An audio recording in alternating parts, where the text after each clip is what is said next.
Hah? Meninggal. Wes post op. Orang pos Pak Nyoman.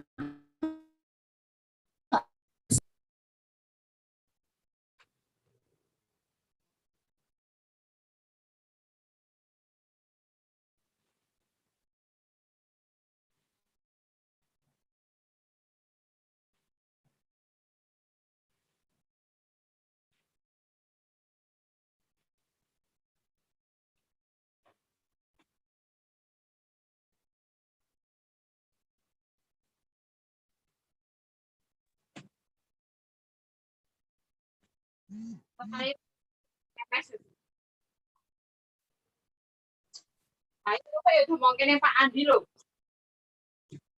Makanya kan dokter itu beda dengan mergokui. Pinyantos.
Kan di sini curhat ceritanya gitu seperti yang punya tosani, hah?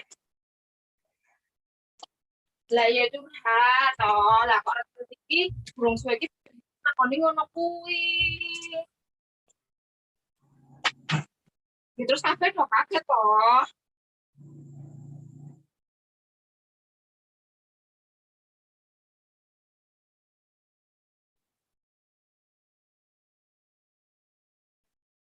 Orang makin itu kita anjing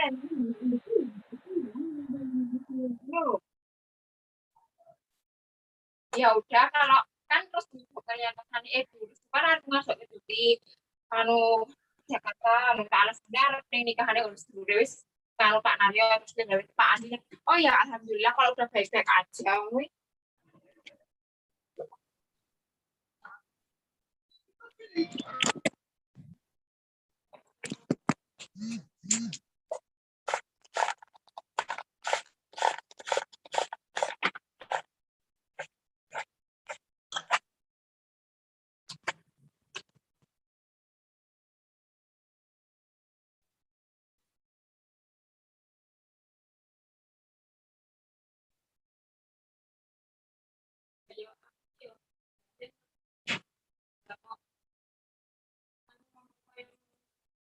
Tapi itu ya ora bener waktunya terus ali percaya kok makoi.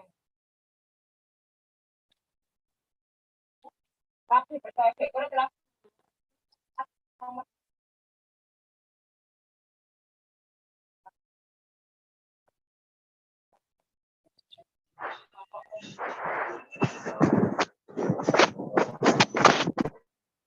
nanti kan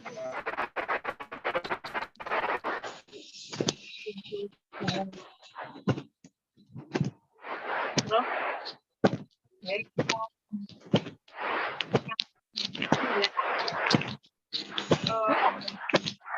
Aku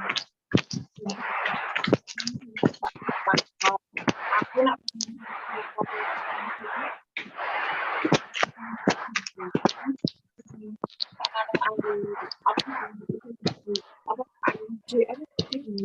membutuhkan fisikan jadi gitu.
Never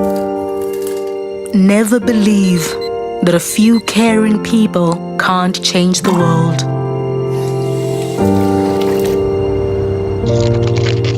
They brave the dark and hold the courage to face the unknown. The city has been especially hard hit by the virus. Citizens have been urged to remain at home. They risk their lives for mine and yours, and are burdened with the worry of their own family while taking care of others. They are there to welcome the first breath of a newborn and comfort those who are taking their last. They feel their pain and witness their struggles. They cry with them, laugh with them, and hold their hand through it all. They've seen humanity at its worst and continue to roll with the punches. They are the fearless first. Despite it all, while we are sleeping, they stay with them by their side, doing what they need to do to heal the injured, help the sick, and nurse them back to health. And while we may not remember their names, we will never forget how they make us feel. Never think that a few caring people can't change the world. Because those nurses who believe that care is the real cure usually do.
Kalau kopi bawa kita pergi. Iya, supaya langsung iya. Langsung. Yang Pak Rampuang tuh, Bu. Oh.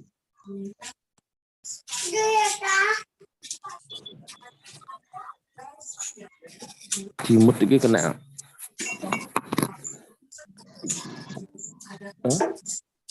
Apa?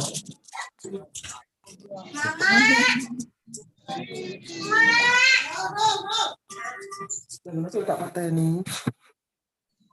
Oh iya. Ini bagaimana lah kita.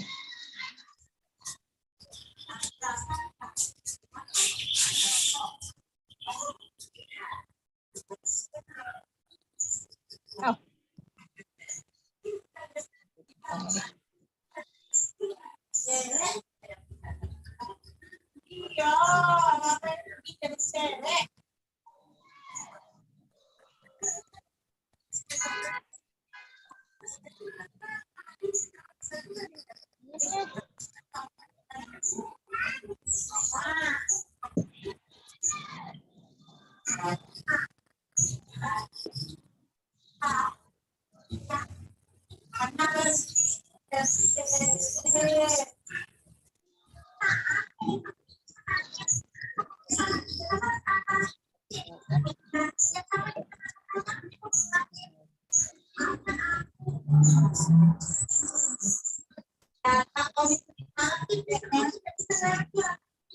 Jamur lagi.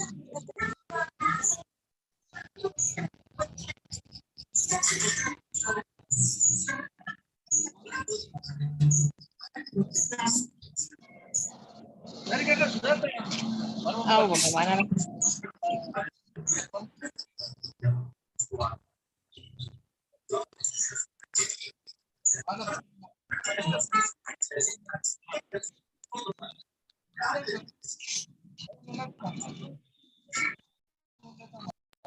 Oh.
Ya,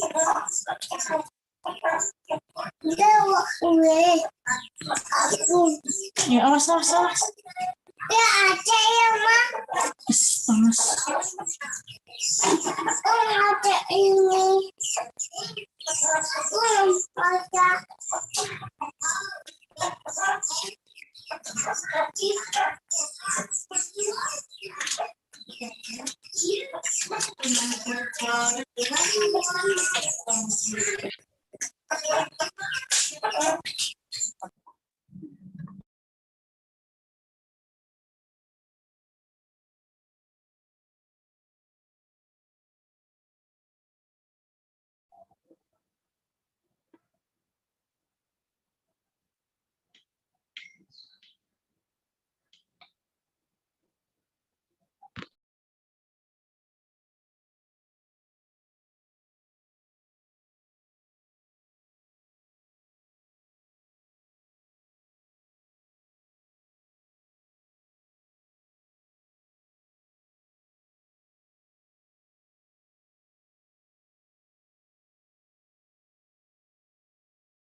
Okay, Assalamualaikum warahmatullahi wabarakatuh.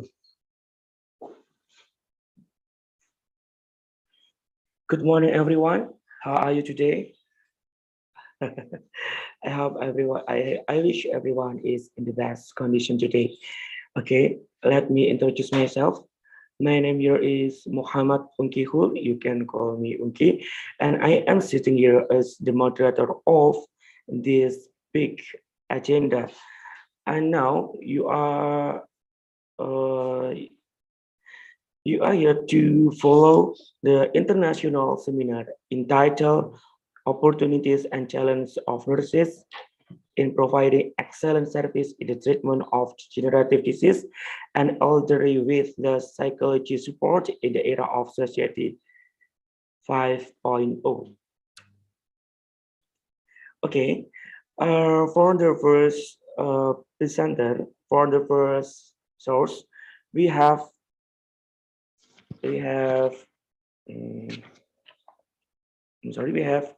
Angeline Bushy, PhD, RN, FEEN, and for the second presenter, we have Kin Brian Valle Arguelles, PSM, RN, MPA, MEN, and PhD.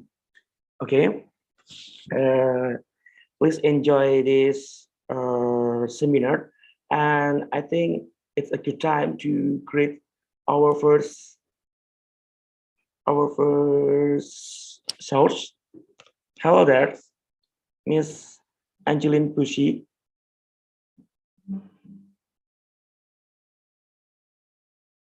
Good morning.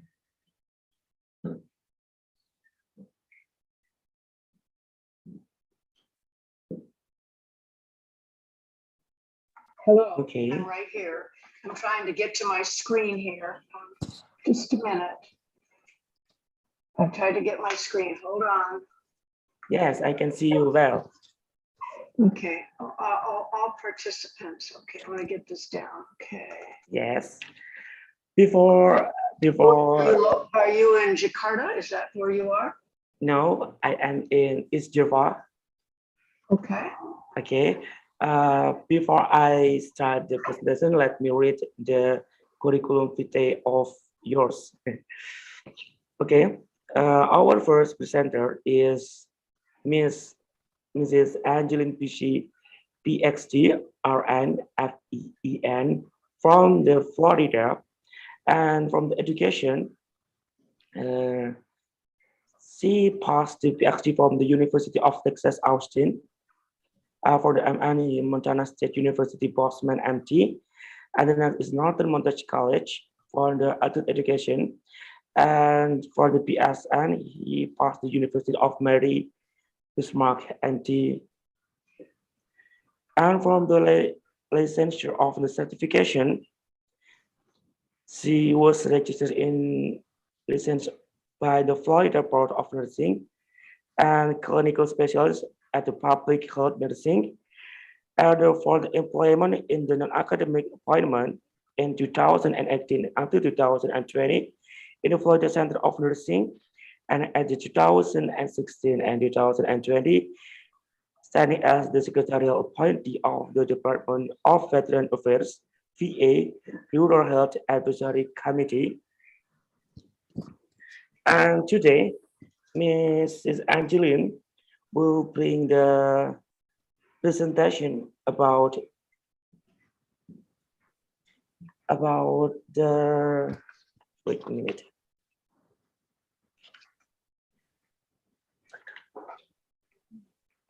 I can present the title, that's fine. Yes. Can you see my About- screen? Can you Yes. see my, okay. Yes, I can see the screen, but about the innovation to nursery of the elderly. Okay, I think it's a good time to start your presentation. Are you ready, Mrs. Angeline? Okay, let's see if I can share my screen. Do you see my screen here? Share screen, I thought I had it. There, share, okay. Can you see it? Yes, I can see your presentation at the PPT Okay, well. that's great. Okay, well, I'll start. Well, thank you for that introduction. And I am humbled to be invited to speak at this prestigious conference. Can you hear me okay? Okay, I can hear You well. can hear- Okay, that's good, because I didn't know. At this 40th anniversary of your Nurses Association, I'm honored to be here. I have worked with others from Indonesia. Dr. Ferry Fendi and I have published articles together. So I don't know if he's in the audience, but I've done my connection. So he's many of you may know him. He teaches at one of the universities as a faculty member, and he is widely published. So anyway, thank you for inviting me today. And today I'm going to talk about innovation among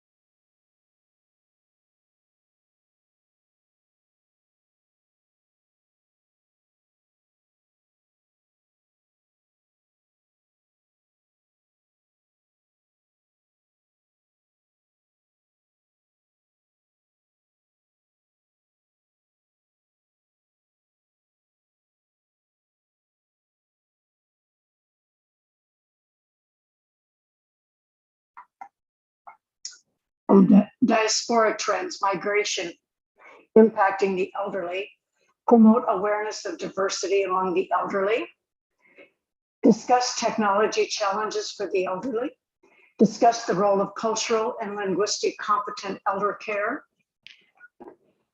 propose strategies to deliver culturally and linguistically sensitive care, and I want to examine health literacy skills and the relation to quality health care.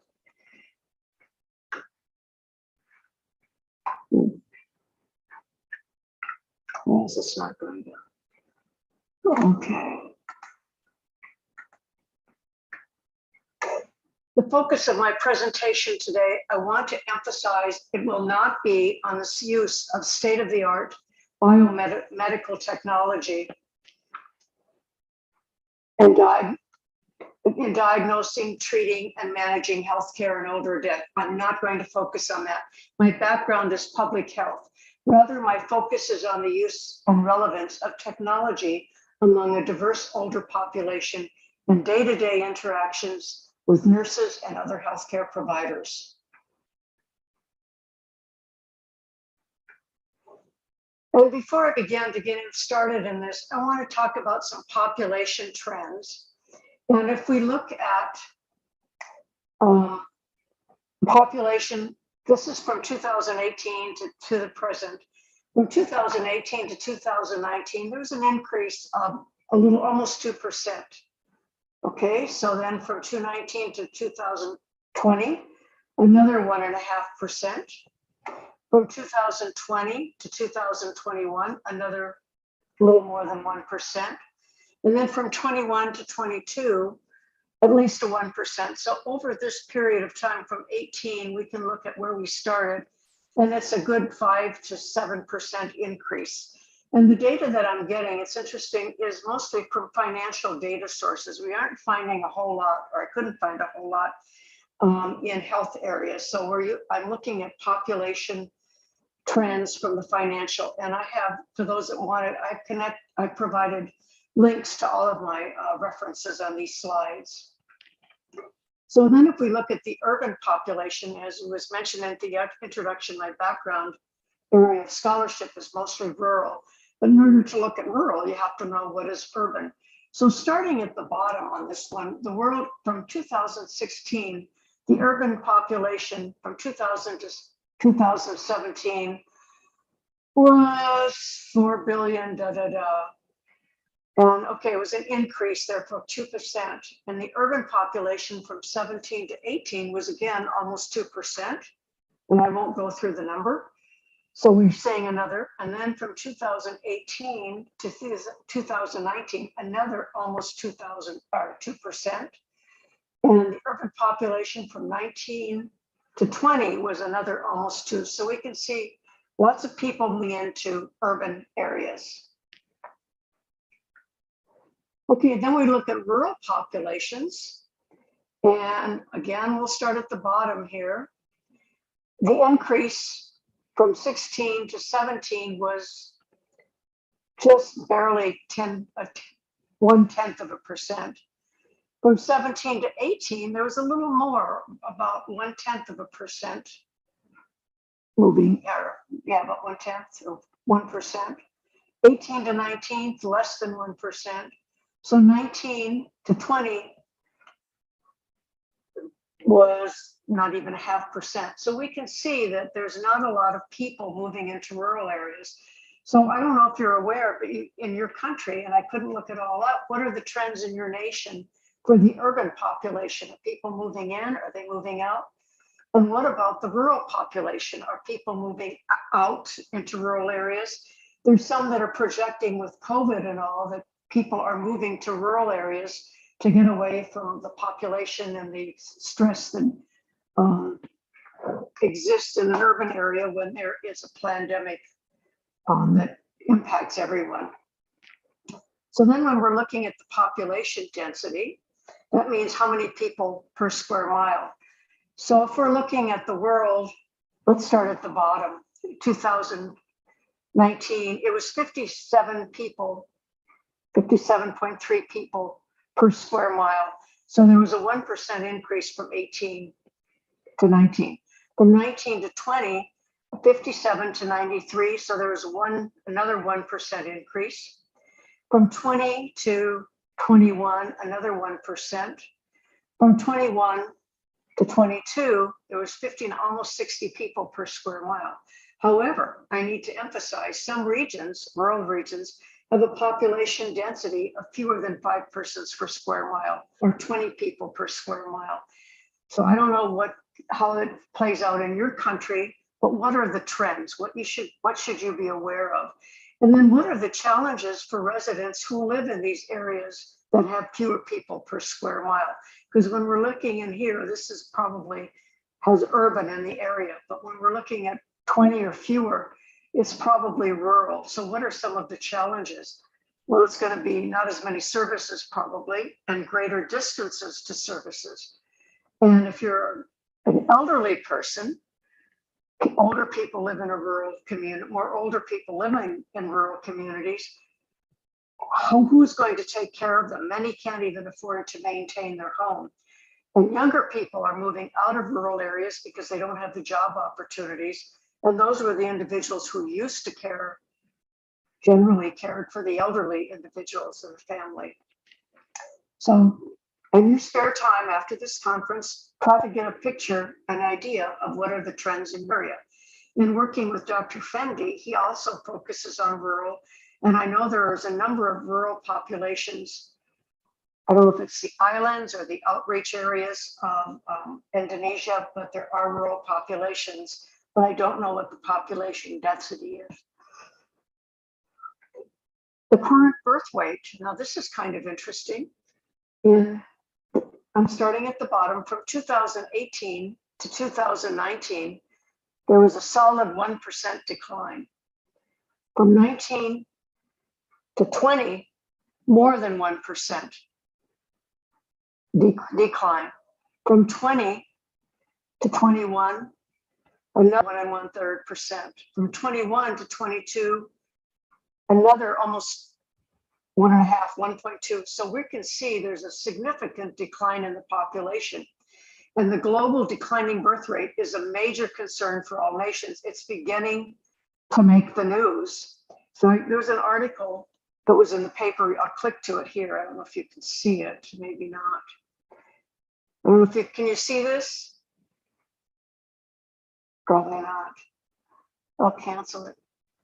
Anyway, I don't know if you, at your convenience, it talks about Russia and China having severe birth declines, as is the US. So how is this all going to impact our future country and supporting the elderly? Because we're going to have more older people, few younger people, and even fewer births. So that means the bubble that existed for the baby boomers and on is imploding.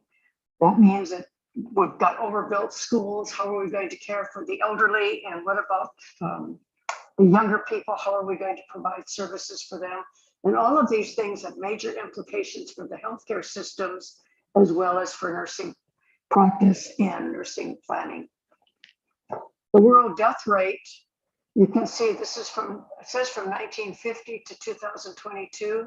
So if we're looking at 50 deaths per 1,000 people and the change, so we can see it started high, and then the current is has declined to about 5, and it's going to start increasing again as we get into almost the next century.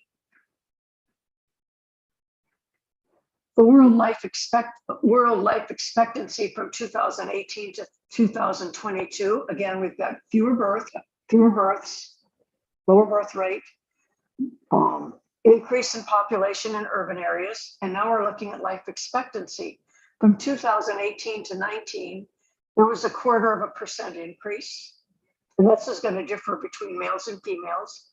From 19 to 20, another 0.25% increase in life expectancy. From 20 to 21, another 0.25%. From 21 to 22, another 0.25%. So again, this is what we were seeing. Now, to note that all 2022 and later data are UN projections and do not include any impacts of COVID-19. So these are projected life expectancy. Now I need to add, along with COVID, there's been a high death rate associated with COVID, and not only the disease, but there's been suicides, depression, drug use, overdose of drugs. So while these are projections from 20 on, it will be interesting to see how this plays out, because we know, at least in our country, the obituaries, the death rate for certain populations, age groups from 40 to 60, 35 to 60, is 40% higher than the average. Older people, I don't know what it is, but it's also significantly higher. So that also is going to decrease the life expectancy, because they look at averages for life expectancy of the people who died and who are still living. So why do we have an increase in the global aging population? Is the result of a continued decline in fertility rates and increased life expectancy. These demographic trends resulted in increasing numbers and proportions of older people who are over the age of 60 in most nations, except some developing nations like Africa, where they have a higher birth rate, but the life expectancy is lower. In the near future, for the first time in history, there will be more older people than younger people. And it's exacerbated by the diaspora of populations. People are migrating in to nations across the world from these developing countries associated with wars and epidemics and disease and healthcare, lack of opportunity. So there's populations that are migrating to other areas. And I don't know much about Indonesia. I know that India, I believe, had quite a population influx. So the question for all of us is going to be, who's going to care for the number of elderly that are on the horizon if we have fewer young people and they're in urban areas, and the rural population has most of the elderly. So again, don't have the answer, but those are some trends. So what is the, some questions for you to speculate. What is the current population over 65 years of age in your nation?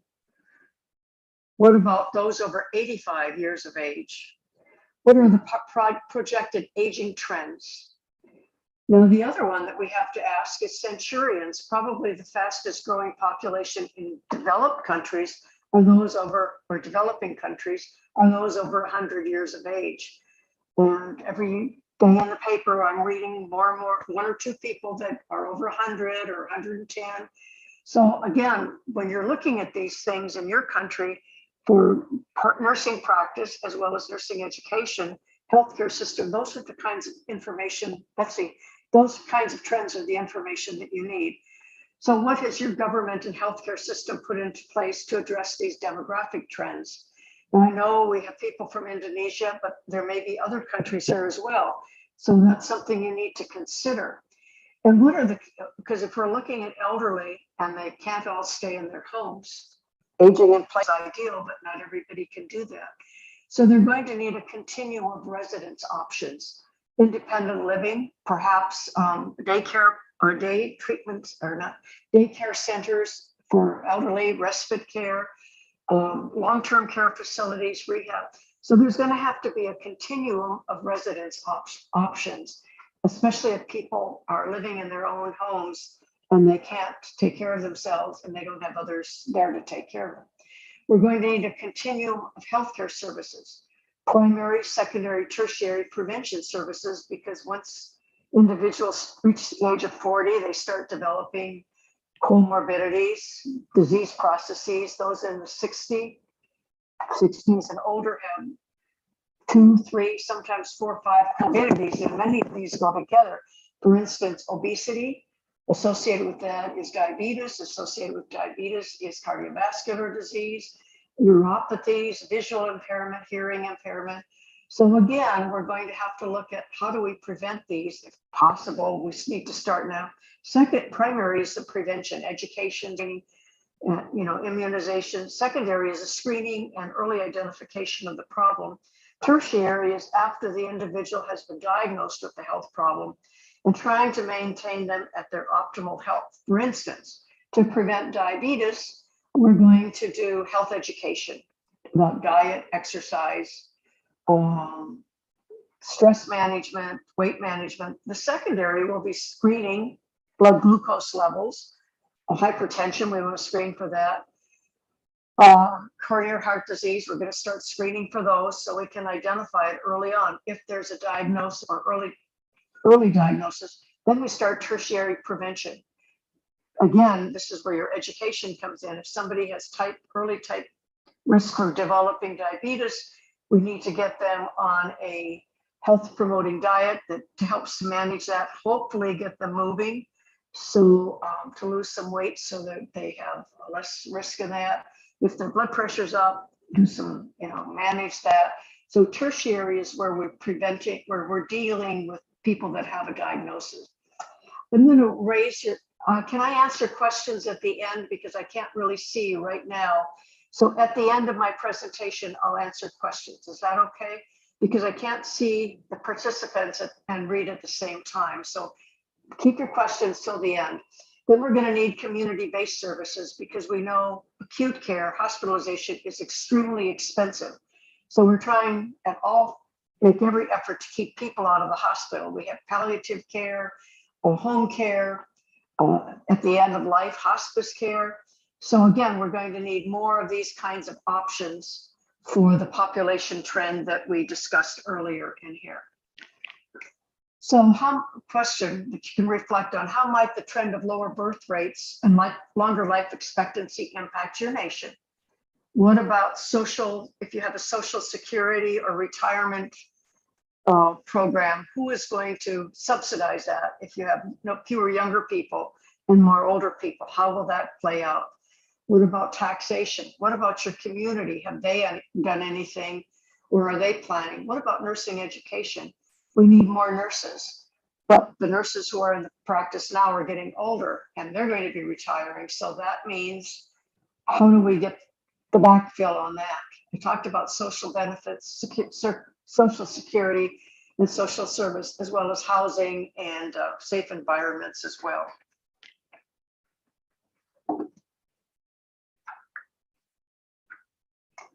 Some world healthcare spending data.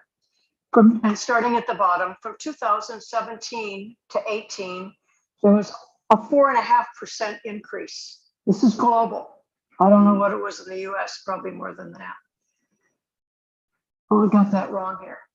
Just a second. From 16 to 17, a 4.32%, 4.5%. From 15 to 16, another 2.25%. From 14 to 15, 4%, almost 4. And then here at the bottom, 17 to 18, again, we're seeing, let's see, almost 5. So we can see that this astronomical increase in healthcare spending. I didn't have the data for the last 2 years, And I don't know what it is for every country, but this is global, and it is from the financial news that I mentioned here, macro trends. Consider the growing prevalence of chronic health problems globally: hypertension, cancers, obesity, cardiovascular disease, musculoskeletal conditions, behavioral mental health conditions, metabolic syndrome. And this, it used to start when people were in their 40s and 50s, but these conditions are now starting with people in their 20s, 30s, 40s, and some even in the teenage years. And so when you're looking at children that weigh, and I hope 200 pounds when they're 12 years old, and they're tall, and they're 200 pounds, that's a real stress on the body. Hypertension, we're seeing adolescents with hypertension. We're seeing toddlers that are 50, 60 pounds. So again, all of these things start early on, and they're starting in the 30s and the 40s. So by the time we have the elderly, when we're in older age, these conditions have exacerbated with numerous sequelae that go with chronic health problems. Often these conditions, many of these conditions, are associated with lifestyle choices early on. However, once the disease is present, is diagnosed, lifestyle changes can be useful to manage it, but once it's manifested, if you've got respiratory distress syndrome or COPD, it's pretty hard to go back and get to where you were before if you've been smoking all of your life since you're 12 or 13. The elderly with longer lifespans present with these diagnoses, multiple chronic conditions, and the impact on the healthcare system in terms of resources is phenomenal. So we have Medicaid in this country, and the average Medicaid, the person who's on Medicaid, has between at least five comorbidities. I mean, that's a lot of morbidity. So they go to the doctor, you treat one, and then you create another problem in another. So again, these are complex, very sick people when they come into an acute care setting. So we need to make every effort to try to maintain them in their optimal health, in the optimal setting that they can live in, be it their home or assisted living or independent living. The greatest use of healthcare services and resources, both personnel and cost, occur in the last few months of life. But however, it's increasing. So again, that we should be aware of that. Where are we spending our money? Well, it's in the elderly as they get older, and especially in the last few months of life. So we're seeing an increase in use and referrals to palliative care, keeping people healthy without excessive interventions. You know, if you need antibiotics or have an inflammation or infection or something like that, keeping them healthy without doing major heroic measures, if you will. Again, we're going to see, these are examples where lifestyle choices, we're seeing people coming in with feet in these conditions, homeless. And then when you go and check where they may live on the street, they've got out clearing expired food. Maybe they're eating pet food, they're trying to maintain a pet. So again, when I talk about these things, it's the living conditions. This is what people come from and go back to. Not everybody, but many of the people, and some of the sickest ones that we see come from these situations and go back to these situations. So the World Health Organization focuses on the aging population as well. And their focus is on the prevention of chronic disease, which is what we're talking about, access to age-friendly primary health care, creation of age-friendly environments, be it the home, do they have a safe place to walk in their neighborhood? And then develop guidelines to assist nations with programs that improve healthcare cities to meet the needs of older people, and facilitate support networks among nations to share technical information, discuss strategies and policies to improve the lives of older people. Hence the purpose of this international conference being held here today. I don't know what nations everyone's coming from, but this is an opportunity for you to connect. And this is also important for healthcare planners, public health agencies, universities to share information. What works in one country? How can it be adapted at the cultural preferences of residents in another country, and discuss strategies to improve the lives of older people. So we have an interconnected global society, and this necessitates, interacting and relationships with people, patients, clients, students who are different from oneself, being tuned in to another's cultural beliefs, values, and preferences, developing your own cultural competence. Developing one's own cultural competence may increase productivity and efficiency. In turn, it improves customer service skills, patient-client interactions, and quality healthcare. I'm going to be talking about culture and a little bit later here this evening, as well as cultural competence. Feeling valued and understood by patients, clients, students, individuals will return for repeat service. They're more satisfied with care and services, and if persons, patients, adults, children are satisfied with their service, that often leads to more favorable health outcomes and shorter hospitalizations. Using technology to expedite interactions and data collection is often at a lower cost than human-to-human interaction personnel.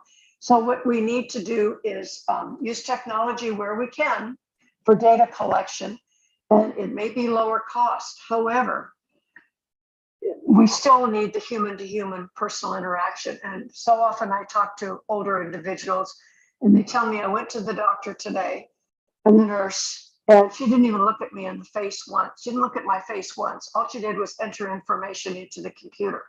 So we need to look at this. We may have a high-tech society, but we still need high touch, the human interaction, especially with older individuals. Younger people are more accustomed to this type of interaction using iPads and whatever else. But older individuals, and not just older, but most people still need that human-to-human interaction personnel to do it.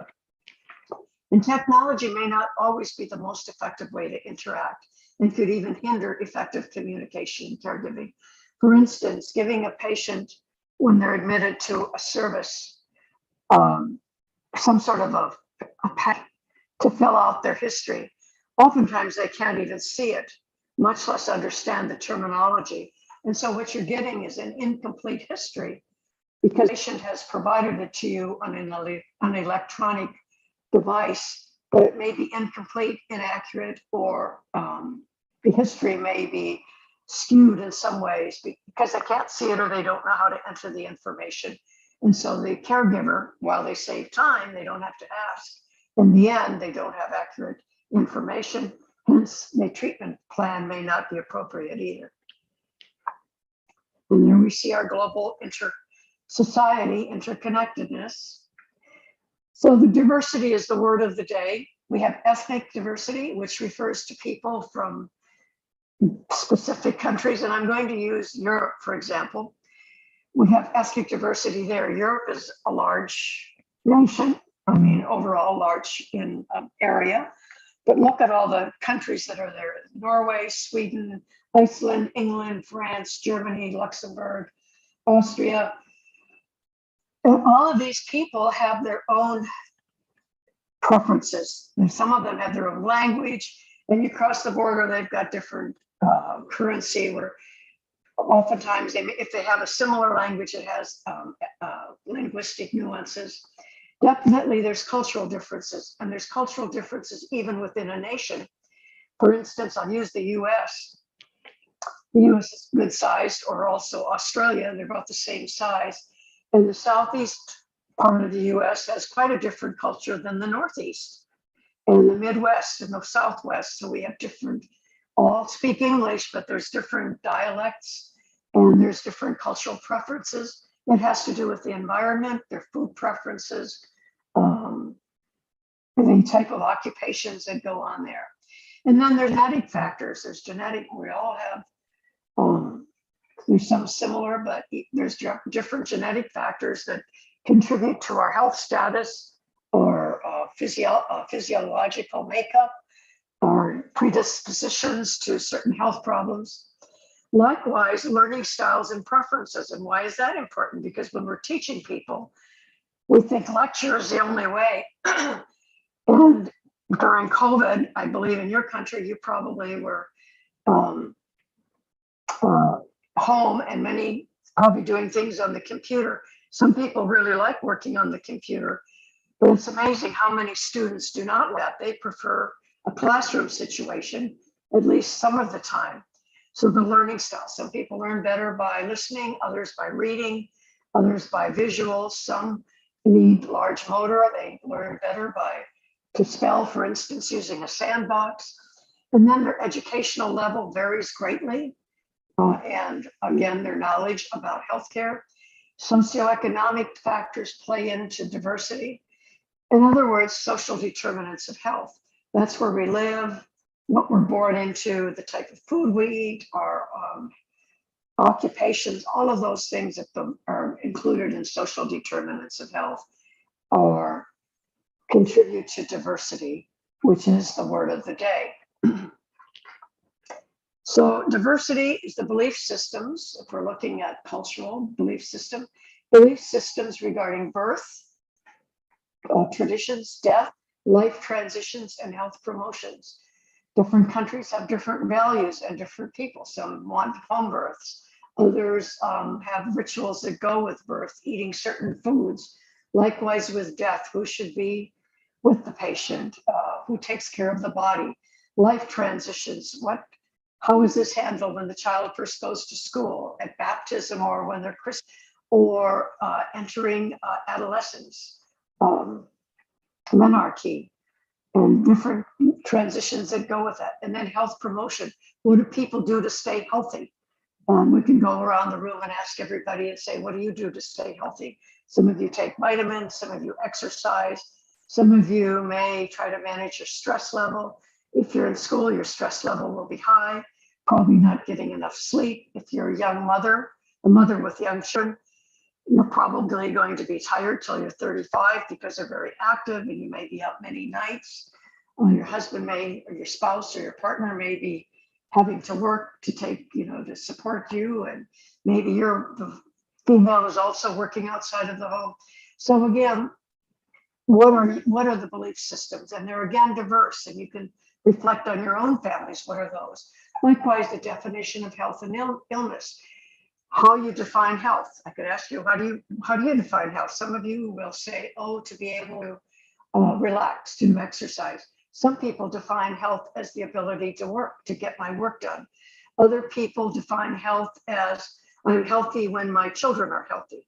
Likewise, illness might be defined as not being able to work, or when I have a fever.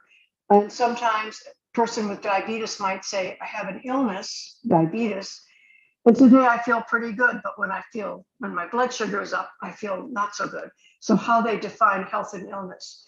Likewise, healthcare seeking behaviors. What is their opinion about going to the doctor? In some families, before anybody goes to the doctor, they call the nurse in the family or an aunt who is the caregiver. So they will call that individual or a physician before they go to the doctor, or they'll say, what should I do? Likewise, their expectations of a healthcare provider when they come to see the doctor or the nurse or in the hospital, what are they expecting? And I did my research on pregnant women. I was looking at pregnant women, body image. And when they went to see the doctor or the nurse for prenatal care, they expected to have their abdomen measured and palpated. If the doctor or the nurse did not do that, they believed that was not a good visit to the doctor. Likewise, when a person comes to the hospital, what are their expectations? And we know that with the shortage of healthcare providers, nurses in particular, patients aren't getting baths anymore like they used to. They're not getting ice water passed around. Things that older people may have been accustomed to 20 years ago that we did routinely for patients. You bathed every day, you bathed them, you gave them back rubs, whatever. We don't do any of that anymore for a variety of reasons. Some is evidence-based, some is related to the shortage of providers. There's a diversity in health status and diagnoses. Just because somebody has diabetes doesn't mean they're going to be like everybody else who has diabetes. So there's patterns, and everyone has their own pattern associated with a chronic disease. or with certain illnesses. And each person has their own, I'm going to say, weak area physiologically. Some students, well, for myself, when I get overtired, my allergies act up. Others will tell me they get migraine headaches, some get backaches, some get a real bad upper respiratory infection. So again, when you're under stress or when you're not up to snuff, if we will, feeling good, what happens to your body and what diagnosis do you have that change your health status on a somewhat regular basis? Then we have generational roles that are mandated, caregiving behaviors. So what are the roles in your family? What is the role for the male in the family? What are their mandates? The caregiving behaviors. Who does the caregiving in the family? And again, we're seeing more males involved in child caregiving than, say, 20 years ago. They wasn't involved. And again, women are females, mothers, having to work outside of the home to help support the family, given the economy as it is. What is the role of the elderly in the family? Highly respected? Are they the caregivers for the grandchildren? How is the aging process perceived by the individual? How do you see aging? How do you imagine yourself when you get older? And how do you see others in aging people? And since people are living longer, again, how do we perceive it? And how are older individuals in your family treated? Are they highly respected, which is common in Asian, especially Asian and Native American families? And by the family, how is that perceived? And the attitude or valuing elders in the extended family, how is that seen, or is it seen as a burden that I not only have to go to work, I have to take care of my children, but my parents are in their 80s and 90s, and I have to check on them every day because they really should be in assisted living, but they don't want to leave their home. So again, we're seeing what's called the sandwich generation. These women, mostly women, but males as well. They have their own children or grandchildren. They're in their 40s, they're working, and they also have their extended family, their older family, their parents, so an aunt or an uncle that they're caring for. So again, we have generational families. And in some families, it's expected the older son. I had a student that just did a dissertation, and she focused on the Puerto Ricans, the Hispanic. And for them, it was an old son in many instances that was expected to take care of the family because the women were married and had children, or it was a single person who never married or who was separated or was in a single state. They were not committed to any relationships. So they were the ones that were the caregivers. So the question for you to think about is, how does your extended family perceive aging and the elderly? And who will be or is the designated caregiver in your extended care family? Who will take care of if your grandparents are alive or your parents? Who is the designated caregiver to check on grandma, or to check on your aunt or uncle or mom or dad? So diversity among older adults, some nursing considerations. Regardless of the setting, older adults are a diverse group of individuals with a unique set of needs, preferences, belief systems, and medical diagnosis. We've talked about that. So just because you see one older person doesn't mean every older person that you're taking care of that day is the same. They have different needs for all of these reasons.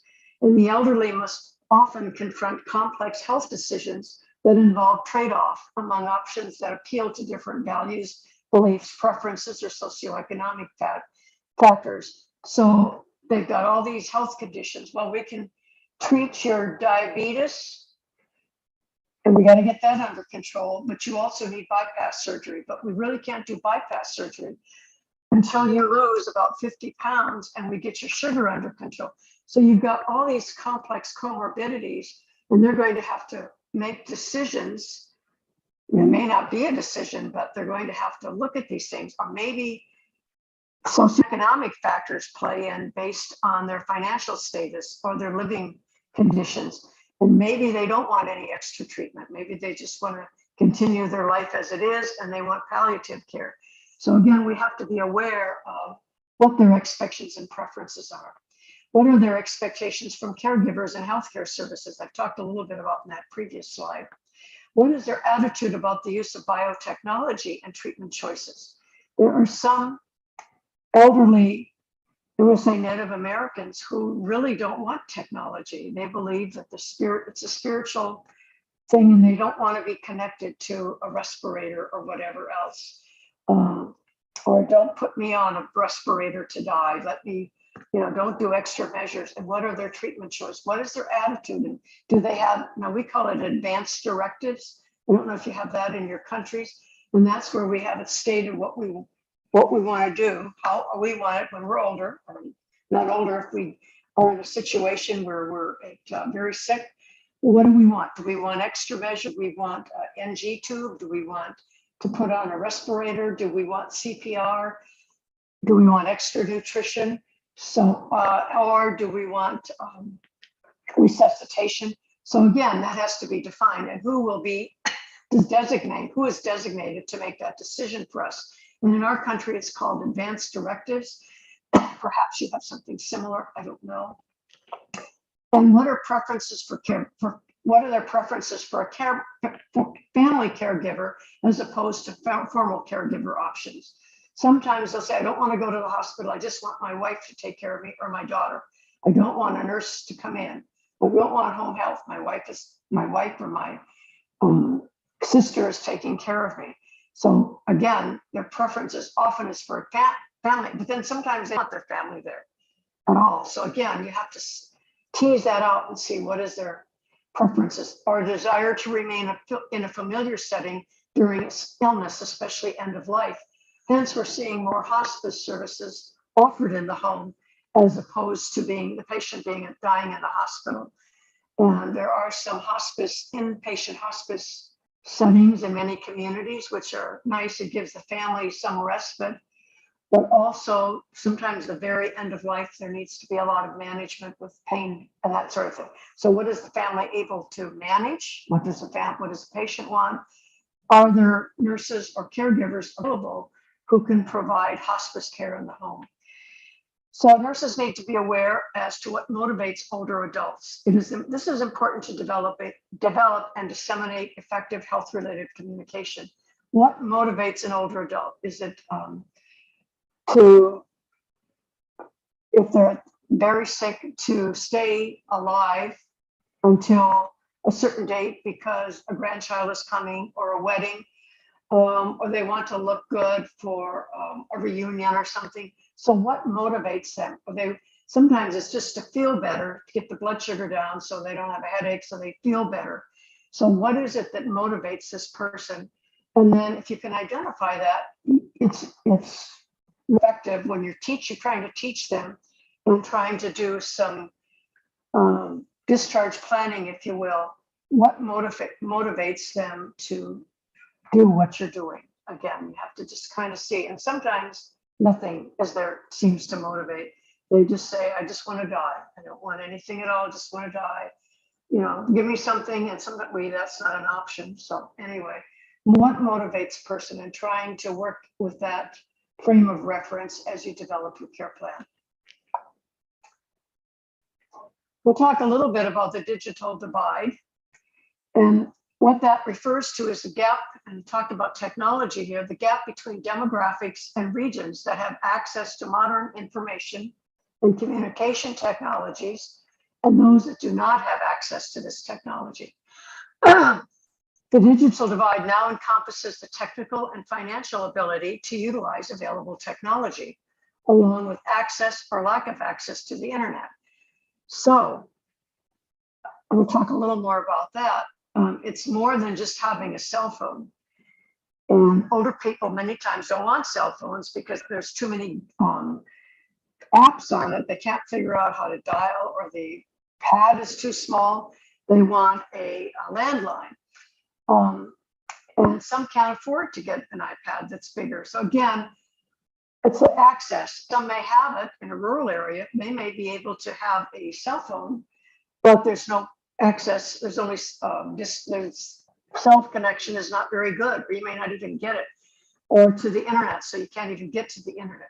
So the digital gap definition is constantly shifting with the development of new technology, e.g. the landline, phones, cell phones with major upgrades every 12 months, social media, using social media to chat with grandchildren on the iPad or whatever, and seeking information from reliable websites.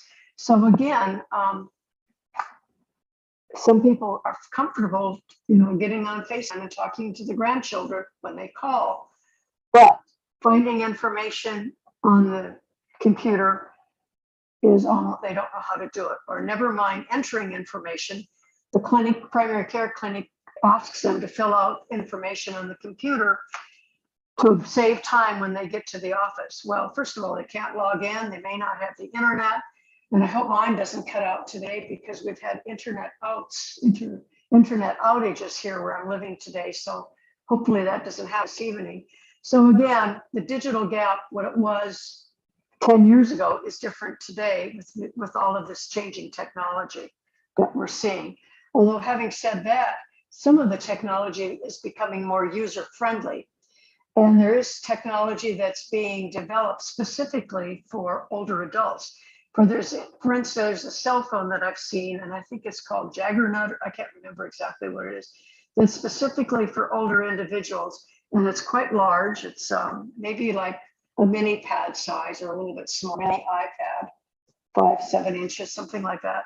And it's got only a few apps on it with large numbers, not number dial, and it's got volume that can be turned up, and a couple apps that you can, do something very quickly.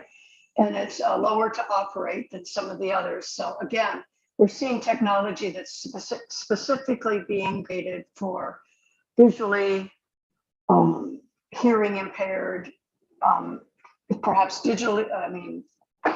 arthritis and various other muscular, skeletal impairments.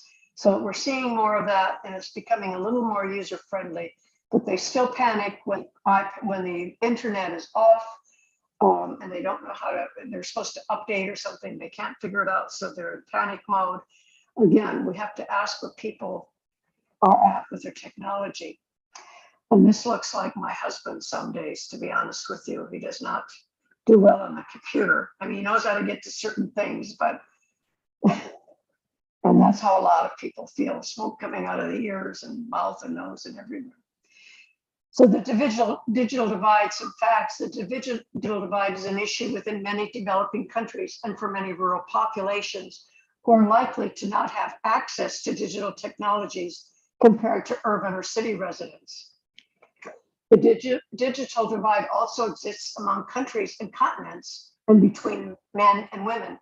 In 2021, 62% of the global male population was using the internet, compared to 57% of the female population, while the gap has been narrowing somewhat over the past decade. And that's going to vary by nation. In some nations, women may only be 30%, and again, where they're living, 40%. So again, this is just a general global kind of picture. Digital divide and vulnerable population beyond the gaps between developed and developing countries, rural and urban population, men and women. There are other types of digital divides. The access divide, and that's the one that's the most visible. Oh my gosh. The most visible. It refers to the socioeconomic differences among people and the impact on their ability to afford the devices necessary to get online. In developing countries, many people have limited access to technology or the internet and do not have the necessary skills to use it. I had a student that did a dissertation in Africa, and I forget what it was, had to do something with malaria and notifying people. And I said, well, does everybody have can they get the information? She says, yes, everybody has a cell phone. And it is my understanding, I don't remember what country it was in, but if the government issued cell phones, it could be used for texting and whatever, but very little internet connection.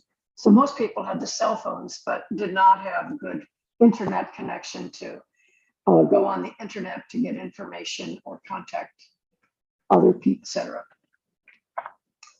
Additional consideration, I don't know what that did to my screen. The use divide refers to a difference in the level of skills possessed by individuals. There is a generational gap with the skills necessary to use the internet. It is affected by quality of education an individual receives.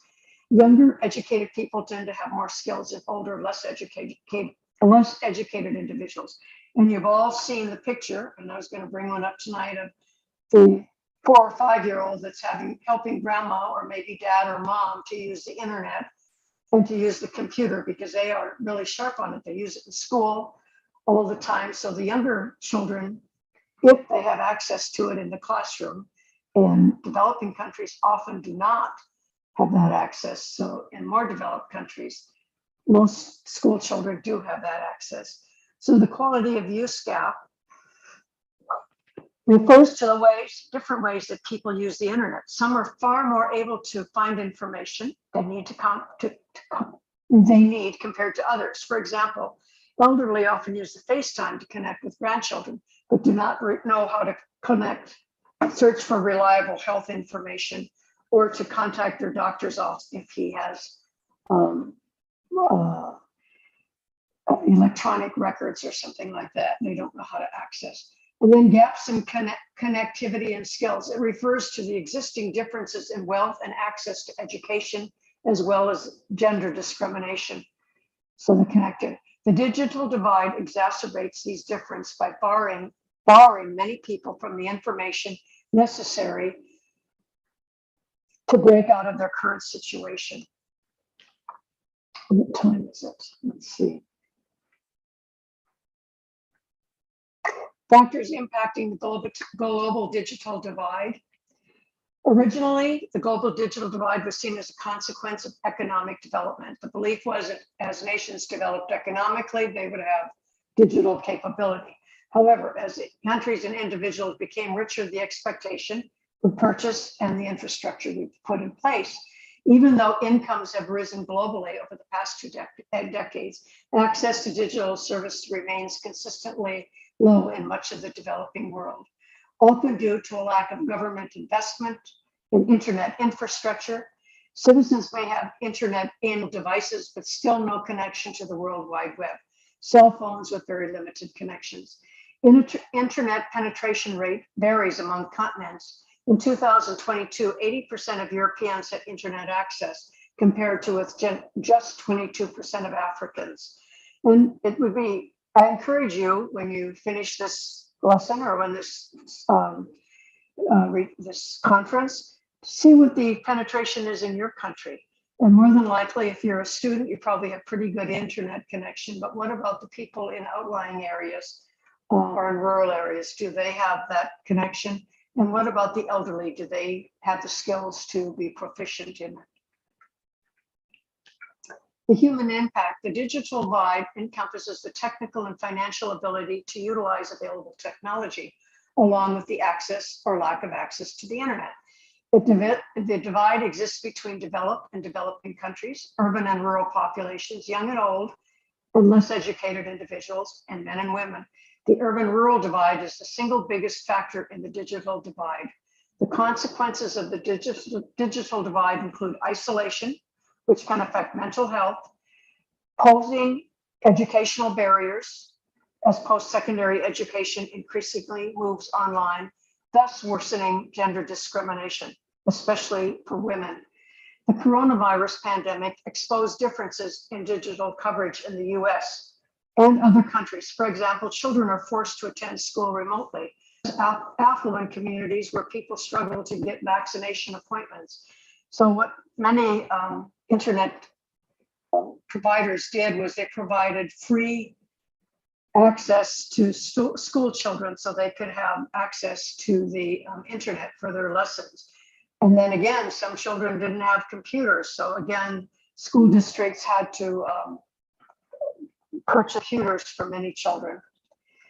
When we talk a little bit about culturally and linguistically competent healthcare providers, again, I told you about computers and technology can be useful, but even more important is that we are culturally and linguistically appropriate.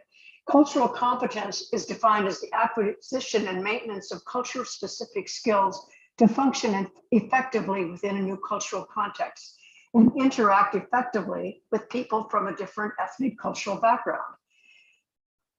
And as we see people migrating from one nation to another and from rural to urban, and we're going to see greater diversity, cities are getting, urban areas are getting larger.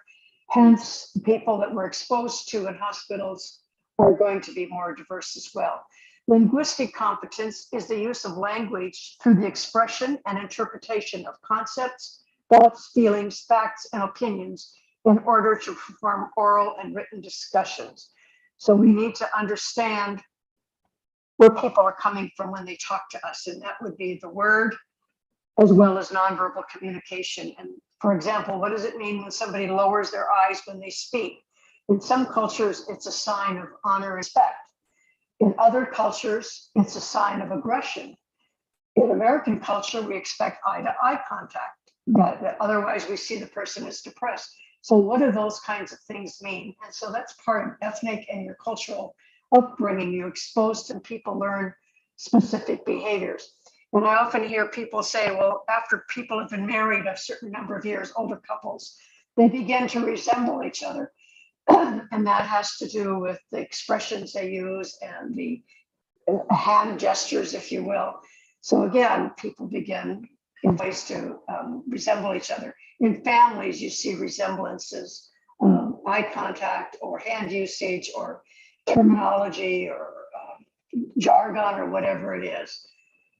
So again, why cultural competence? Developing cultural competence helps nurses to understand, communicate with, and effectively interact with people across cultures and all ages.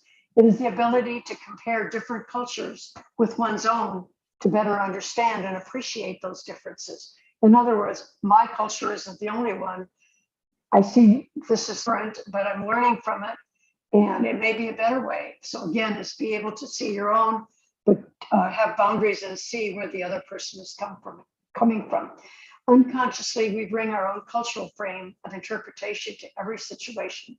This is not to say that culture alone determines how we interpret the situation, but what rather our unique history and personality play an important role in how we interact and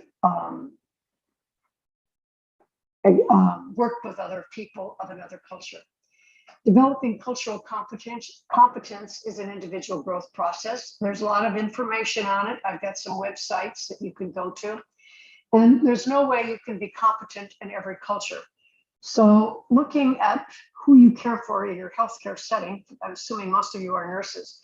If it's, again, I'm sorry, I don't have examples for Indonesia, but maybe it's in people from the continent of India or China or Japan. Again, you can't know them all, but if you learn about those that are in your community who come to your hospital or come to your clinic, learning about that culture, again, just so you can communicate more effectively. And will you know everything? No, I mean, you can't know everything, but you can learn, and you'll learn each time you interact. And having some of the basic understanding of what their expectations are, especially about healthcare, illness, and the treating of a health concern. Cultural competent communication strategies. Develop skills for effective communication in intercultural situations. What should you do? Well, practice openness by acknowledging and demonstrating acceptance of differences. Don't belittle the person. Just accept it and just say it's not like mine, it's different. But even within a particular culture, there's going to be people that not everybody's going to adhere to the same behaviors. There are going to be some outliers on both ends that are really extreme and some that reject the cultural patterns and behaviors. Be flexible by demonstrating acceptance of ambiguity, learning, and sometimes you don't understand, you keep asking questions, ask people to tell you. And mostly, if you're open, expressing an openness, people are usually quite eager to share about their culture. Demonstrate humility through suspension of judgment and the ability to learn. Don't be judging the person. and learn from them. Perhaps you think, why can't they take care of themselves? Why are they coming to the hospital every week? And you're finding out that there's nobody there to take care of them. They're proud. They don't believe in having other people help. They're doing their own treatment. So again, don't be judging, but try to learn from where they're coming from and see if there's some ways you could work to adapt and help to support that person, what their preference is. Be sensitive to others by appreciating cultural differences, and show a spirit of adventure by showing curiosity and seeing opportunities in different situations. What I do, I teach a cultural class in the courses that I teach. And what we've done in the past is we have groups that talk about different cultures and the different belief systems and all of that. And then we have a potluck lunch that people bring something from their own culture and tell the class about. Oh, the students love that class. And that's something you could do at one of your nursing meetings at some time if you haven't, or perhaps at a potluck lunch or something sometime that you're having at one of your organizations, and have them bring their own and explain what goes with it. This is served at baptisms or christening. This is something that we have at weddings. Again, and you learn a lot in that way. Use a sense of humor and laugh at yourself when you make a mistake. Practice positive change or action by demonstrating a successful interaction with an identified culture. Again, try to learn from them and see what you can use and what they can tell you, because it'll be useful for you to learn about yourself as well as future encounters with other patients and clients. Ask another individual about their culture. Like I said, most are eager and willing to share such information, especially if you're open and ask about it. And the other thing is, when you ask about it and are open, they may be using self-care, cultural healing practices. They might be getting herbs from China for their blood pressure, or some kind of diabetic tea from another country. And if you're open to their culture, they'll tell you. If not, they may not tell you, and it may result in a negative interaction with medications that they're trying to take. Okay, I don't know where I am with time here. Reflect and gain self-knowledge and awareness about your own culture. Learn about yourself, think about these things, develop awareness of the world around you, explain and experience different cultures within your own family systems. If you've gone to school and you have a family textbook at the back, usually there's a cultural assessment. Learn through the media, reading. Okay, possible, travel to other cultures, but you don't even have to travel very far. Maybe another neighborhood in your community. And learn about theirs, and offer to attend health-focused continuing education programs such as this International Nursing Conference. We'll talk a little about health literacy, a little more time here. It refers to the percentage of people ages over 15, who can both read and write and understand a short, simple statement about everyday life. But this may not include basic literacy, computer literacy. The world literacy rate, if we're looking from 15 to 16, there's an increase of 44%, so 85, depending globally. And by 2018 to 19, it was 86. So we still have, well, almost 20% globally that are not able to read the basic information. And look at your own community. In our community, there's a number of people, especially older individuals, who cannot read very well, or they read in their own language. But in some countries, for instance, Mexico, children are only required to go to school in the 6th grade. So even if we translate something to Spanish, they may not even be able to read in Spanish. 71% of older adults had difficulty using printed materials. 80% had difficulty using documents such as forms or charts. 68% had difficulty interpreting numbers and doing calculations. Older adults use more medical services and acquire more chronic illnesses than other populations, so they need more information. By 2030, 71.5 million will be living, that's the number that are living in the US. I don't know what the global will be in your nation, but that tells us what we need to be planning for when we're educating and preparing educational materials. These data affirm improving health information and services that are linguistically appropriate should be a priority to achieve improved health outcomes for older adults. In other words, how should we write this material? How big should it be printed? Should it be videos? If the video, what information? So how does that compare to adult health literacy skills in your nation? Again, look it up in your country and see where you're at, because it's important information. So linguistic competence is needed to provide quality health care, adequate use of the written language and structuring of content. Reading and writing is needed, scientific documents in the reader's native language. It's important to know that translation refers to reading and writing and translate documents to other non-native language, particularly the most used, in my case, it's English. And be sure that it's appropriate for the target audience. For instance, Spanish is Spanish, but each country has various dialects. So if we have Mexican Americans translating Spanish for Philippine Spanish speaking individual, it may not make sense to them. So again, be sure that you've got the appropriate dialect. Interpreting refers to the spoken word, and the use of interpreters in the healthcare setting, especially if they don't speak the language. There's challenges. Who do we get? And I don't know how they do it in other countries. Oftentimes, you may use a family member in some cases if they're an adult who knows the healthcare system. Sometimes we use children, which is not appropriate. In some nations, the interpreter, if you're looking for a male, it would be inappropriate to use a male. So again, be sensitive to who the interpreters are.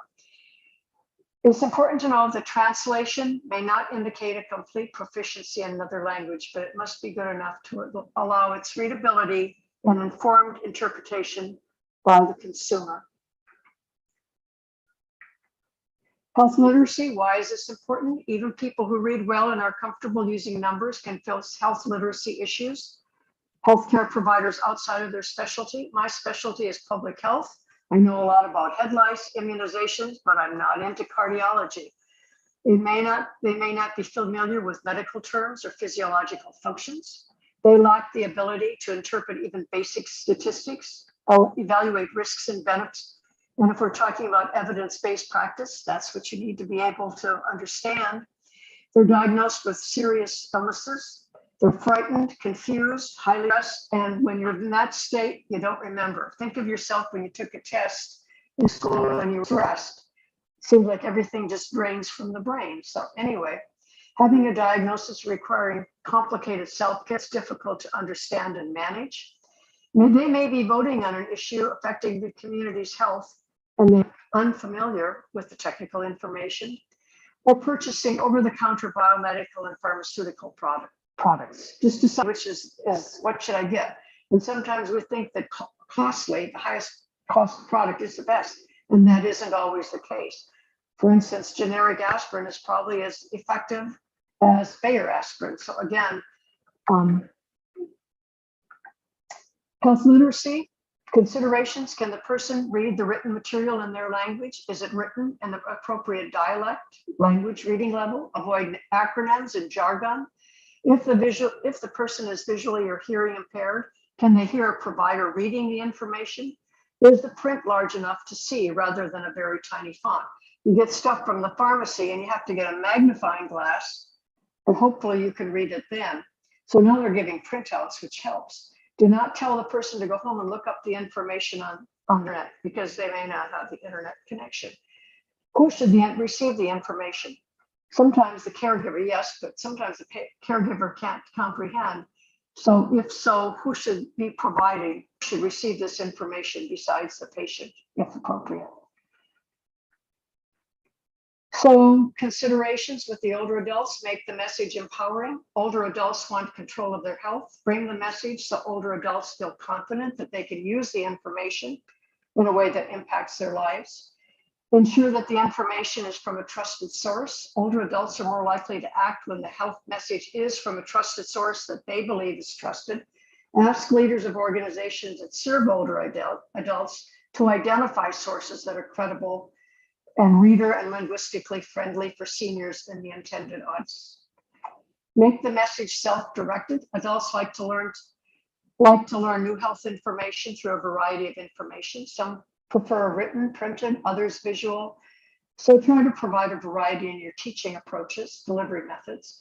Make it solution-oriented. Older adults do not like being bogged down with excessive complex health information, prefer quick solutions to health issues. Provide short, concise health messages with specific action steps that the person can use. And the best thing to use is when you're providing this, you can say, I've given you a lot of information now.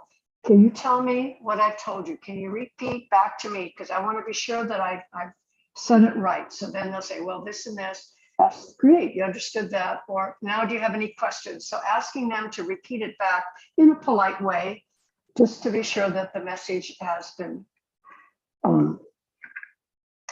So in summary, I've addressed a lot of information. I looked at global population trends impacting the elderly, increasing elderly, lower birth rate, more elderly, high healthcare costs. I've looked at diversity and diaspora migration trends impacting the elderly. I looked at technology use and challenges among a diverse elderly population. I discussed cultural and linguistic competence in the delivery of healthcare. I reviewed health literacy skills among elders relative to healthcare delivery. Finally, I've attempted to reinforce a broad diversity among elderly in global society. So questions. Having said that, how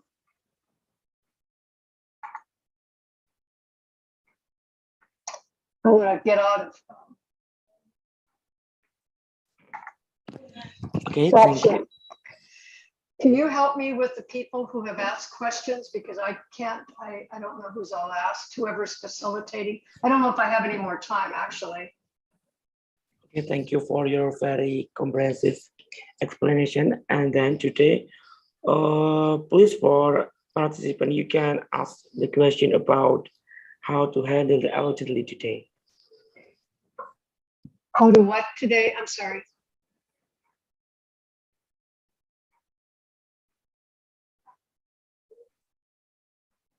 I'm sorry, what did you say?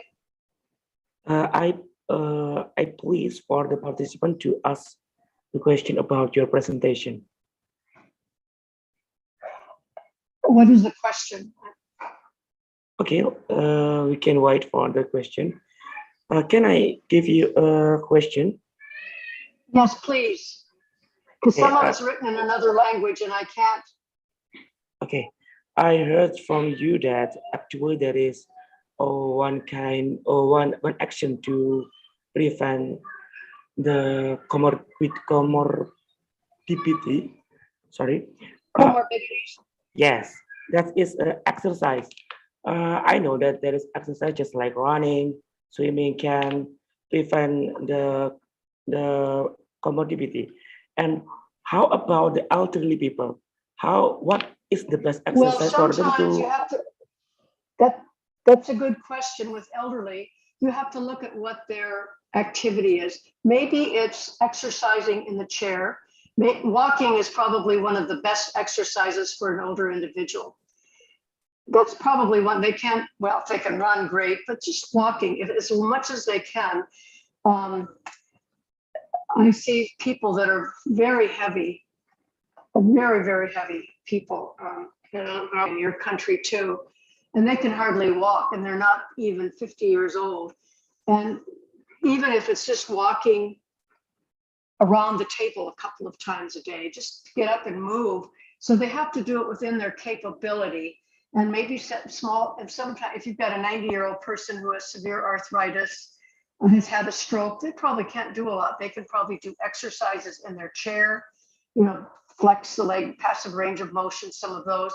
So again, you have to see where they're at and to look at, there's some elderly who are 90 who are running marathons.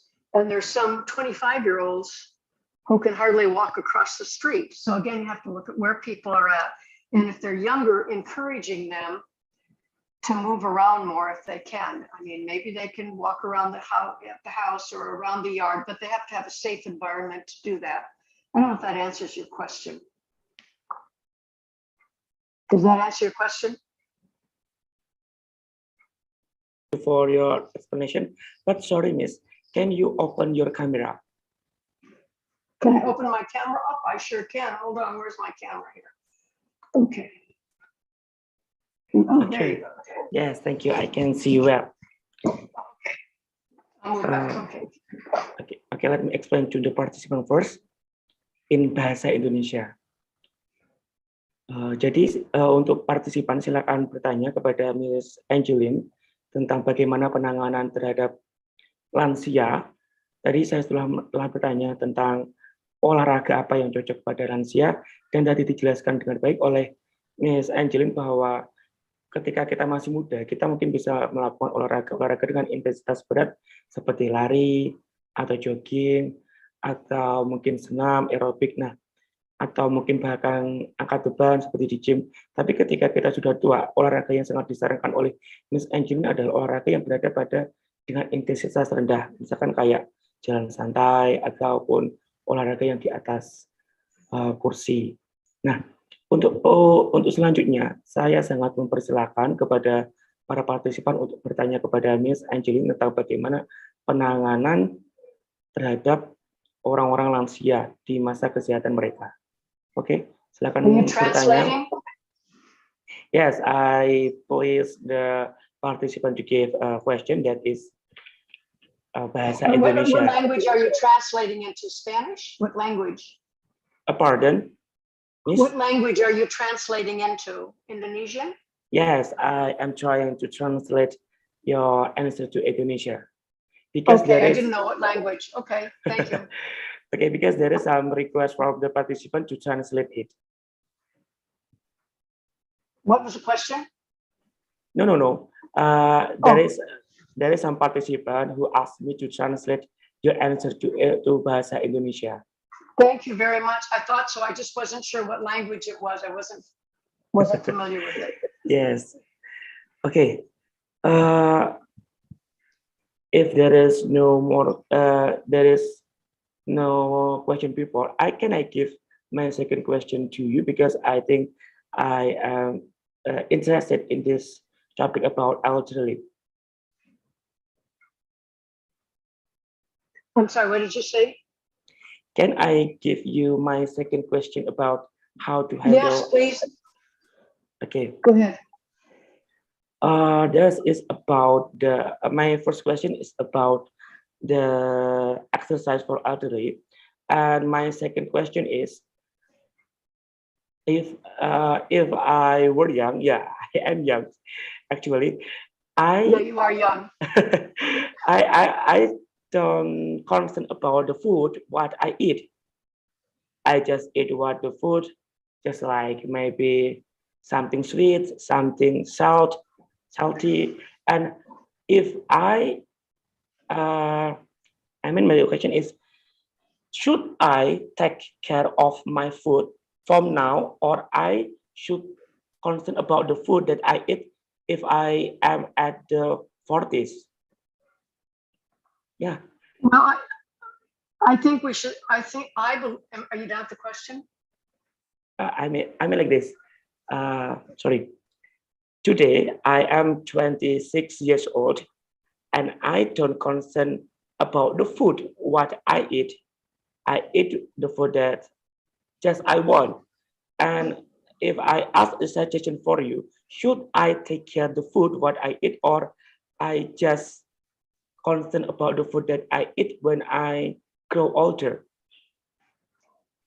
I think our bodies are, when we're young, is going to reflect on when we're older.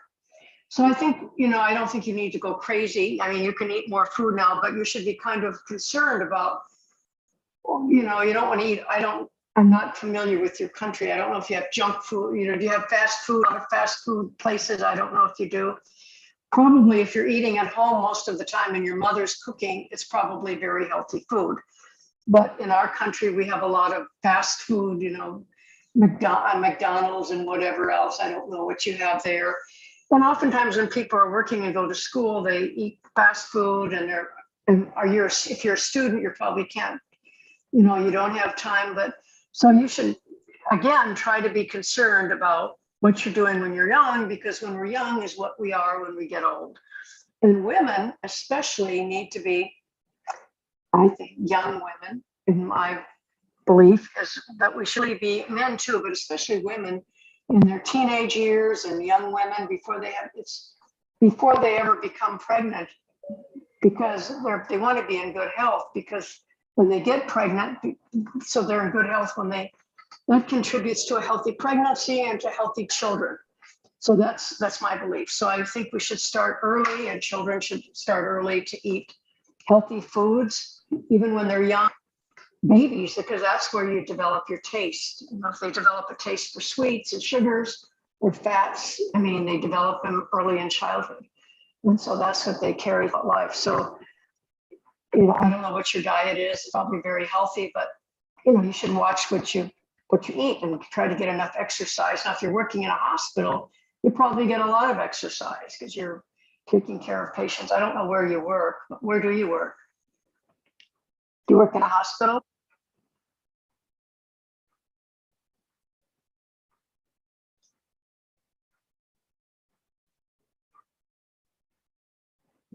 Okay, thank you for your suggestion, and I will take care of my food from now. Because you said that actually what the lifestyle is give a big influence to our elderly in the future. Thank you. And there is sebelumnya saya terangkan dulu, yang saya tanyakan tadi adalah apakah faktor makanan sangat berpengaruh ketika kita menuju ke hari tua kita. Ternyata Miss Angeline mengatakan bahwa faktor makanan juga sangat memiliki pengaruh sangat besar dan kita harus menjaganya sejak kita muda. Oke, Miss Angeline, there is a question from our participant. Should I read it? Sorry. What did you say? Yes. Okay. There is a question for the participant. Should I read it? Okay. What non-pharma? Okay.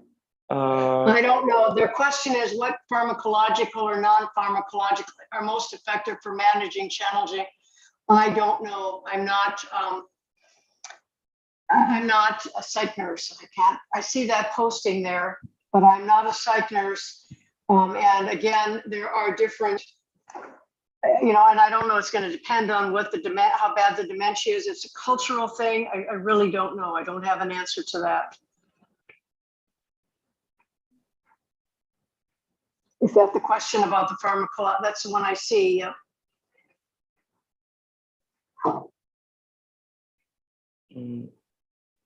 Okay.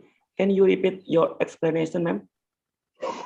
I'm reading the question, what non-pharmacological or pharmacological drug interventions are most effective for managing challenging behavior in people with dementia? I do not know the answer to that. I am not a psychiatric nurse. And there are cultural considerations in how people are managed in different cultures. So I would say that talk to a psychiatric nurse, or if you have social workers in your country, that they can probably help you, because it's going to depend on how far the dementia is and how it affects their daily living. Are they dangerous? I don't have the answers to that question. It's an individual thing. Okay, thank you for the explanation. Let me explain in Indonesia first. Sebelumnya untuk Mbak Hesti Ramadhani, ketika mau bertanya sangat dipersilakan ketika Mbak Hesti mau bertanya melalui on cam ya, boleh. Oke, jadi pertanyaannya tadi adalah demensia itu kalau nggak salah kepikunan ya. Angeline, Miss Angeline kurang dapat membantu untuk pertanyaan tersebut. Intinya tadi tinggal seberapa jauh demensia tersebut, dan itu biasanya dapat ditangani oleh kesiapan tiap individualnya yang menanganinya. Kurang lebih seperti itu. Okay, for the next question, please.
Hello, Miss. Do you hear me?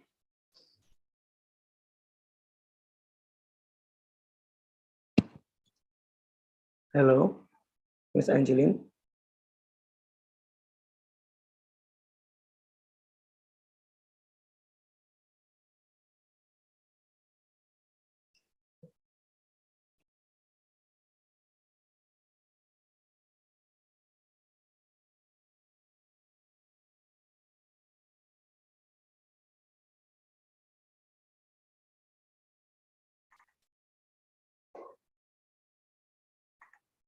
Can you hear me now?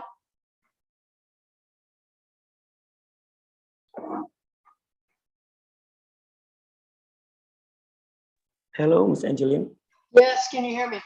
Okay, I'm what do sorry. I think about the use of are you there? Can you hear me now? Yes, I can. I'm sorry for. Okay, I'm seeing the question. What do you think about how to use digital for the elderly, especially of health for elderly in developing country like Indonesia?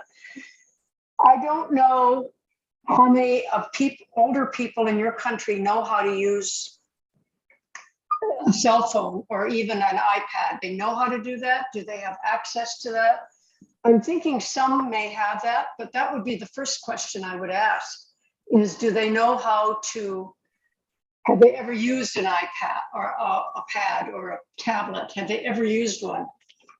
Do they know how to use a cell phone? That's the first thing I would ask. If they don't know, you're not going to teach them at that point in time. I don't know if that makes sense. So I would ask if they know, that would be good. Do they have connection to the internet?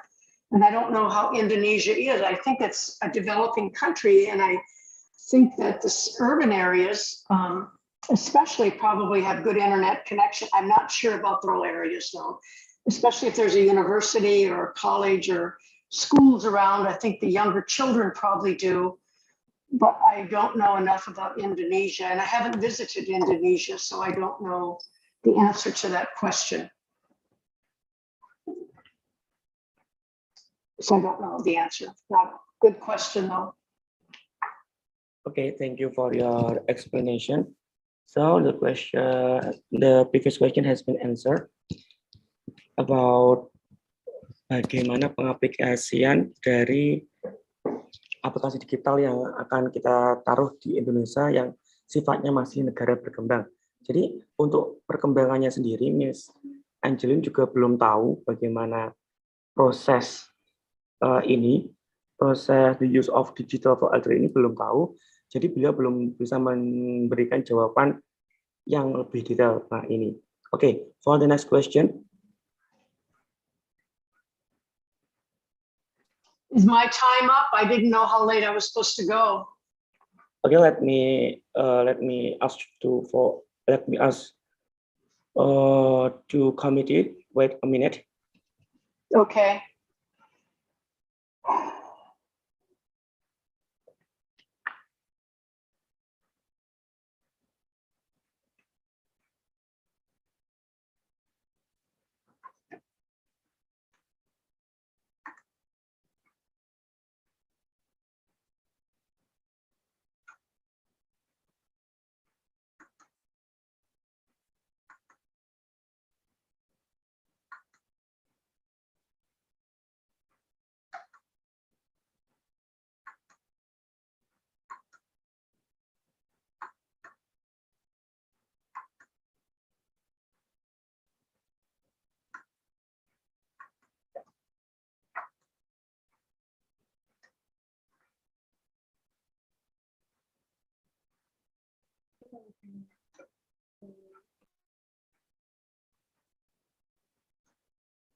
Can you hear me okay?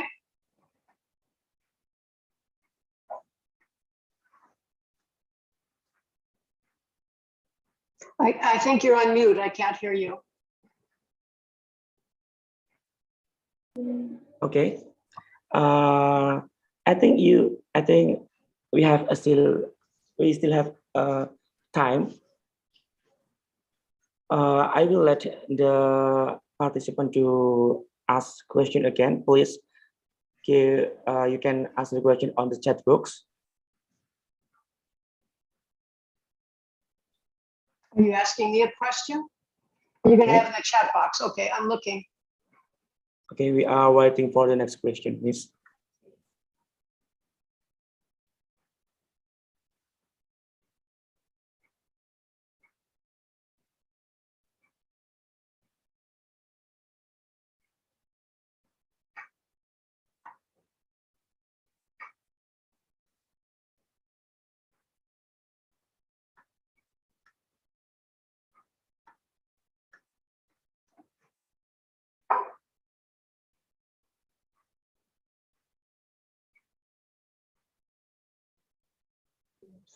Okay, while waiting for the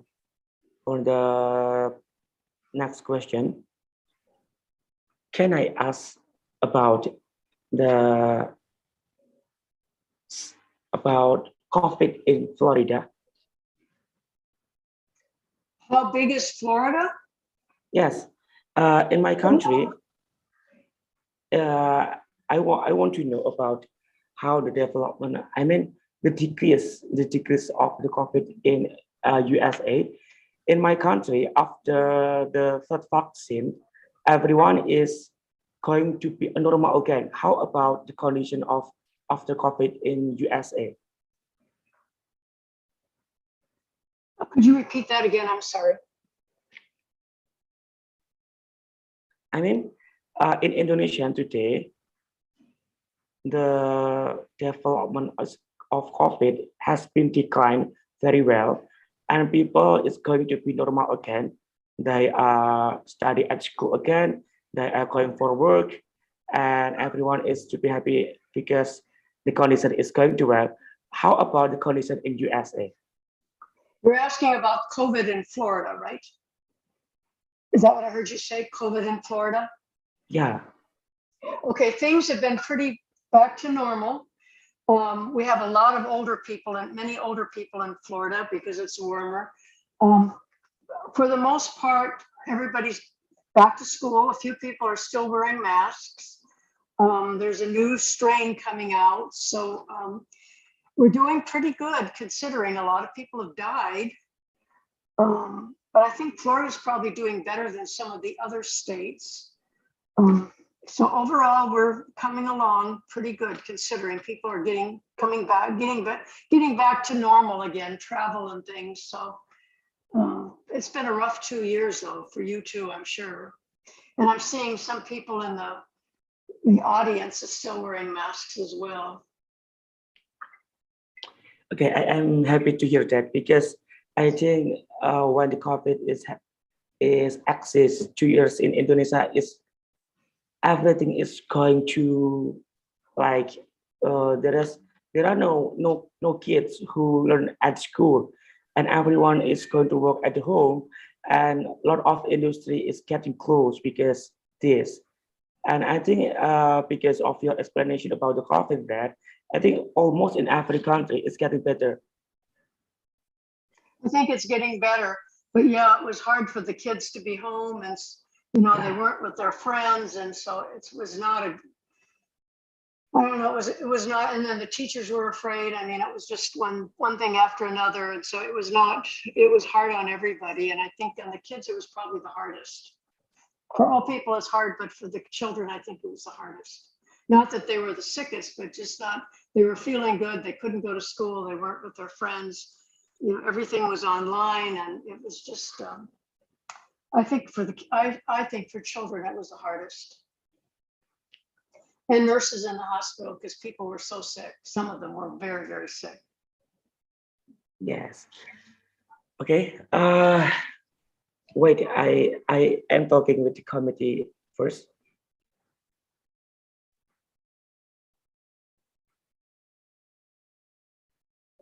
Bukan pakai bahasa Indonesia.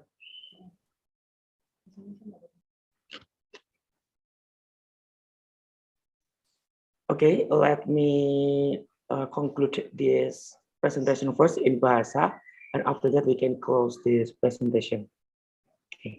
Is it over?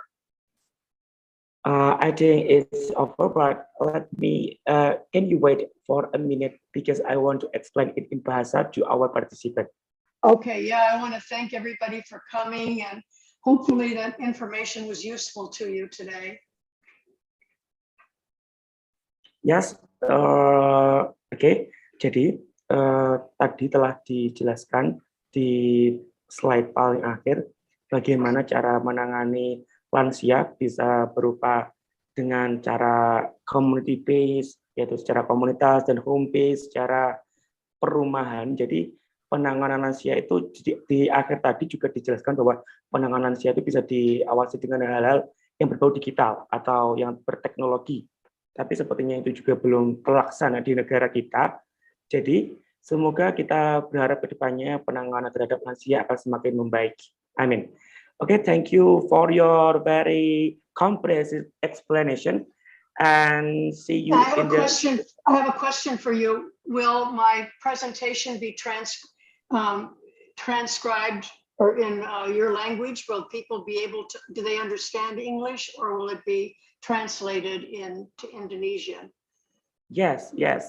I will translate it to Indonesia to make the people understand about your. I meant the whole presentation. Will that be translated for everybody, or do they understand English, most of them?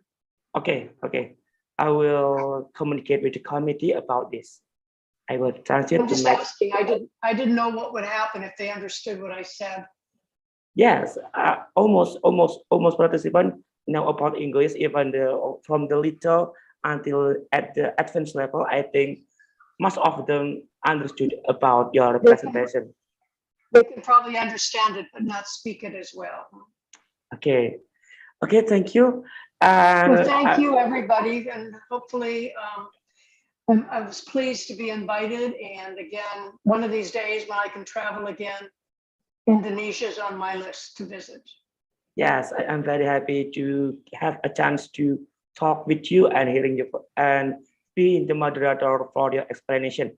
Okay, Miss. You did a good job. You did a very good job. Thank you. Okay, thanks a lot. Thanks for your appreciation. I sent the PowerPoint presentation, so it should be available at your end. Okay, I will. Thank you. Okay, thanks for your explanation. See you. See you. Miss Angeline.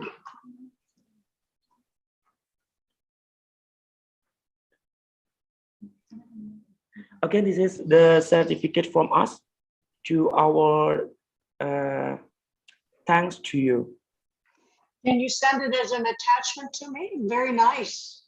Okay. I can't print it, but send it as an attachment to my email. But thank you, very nice. Yeah. Okay. See you again, Miss Angeline. Yeah, thank you. Have a nice evening. It's nighttime for me. It's almost midnight, so good night. Good morning. Good morning.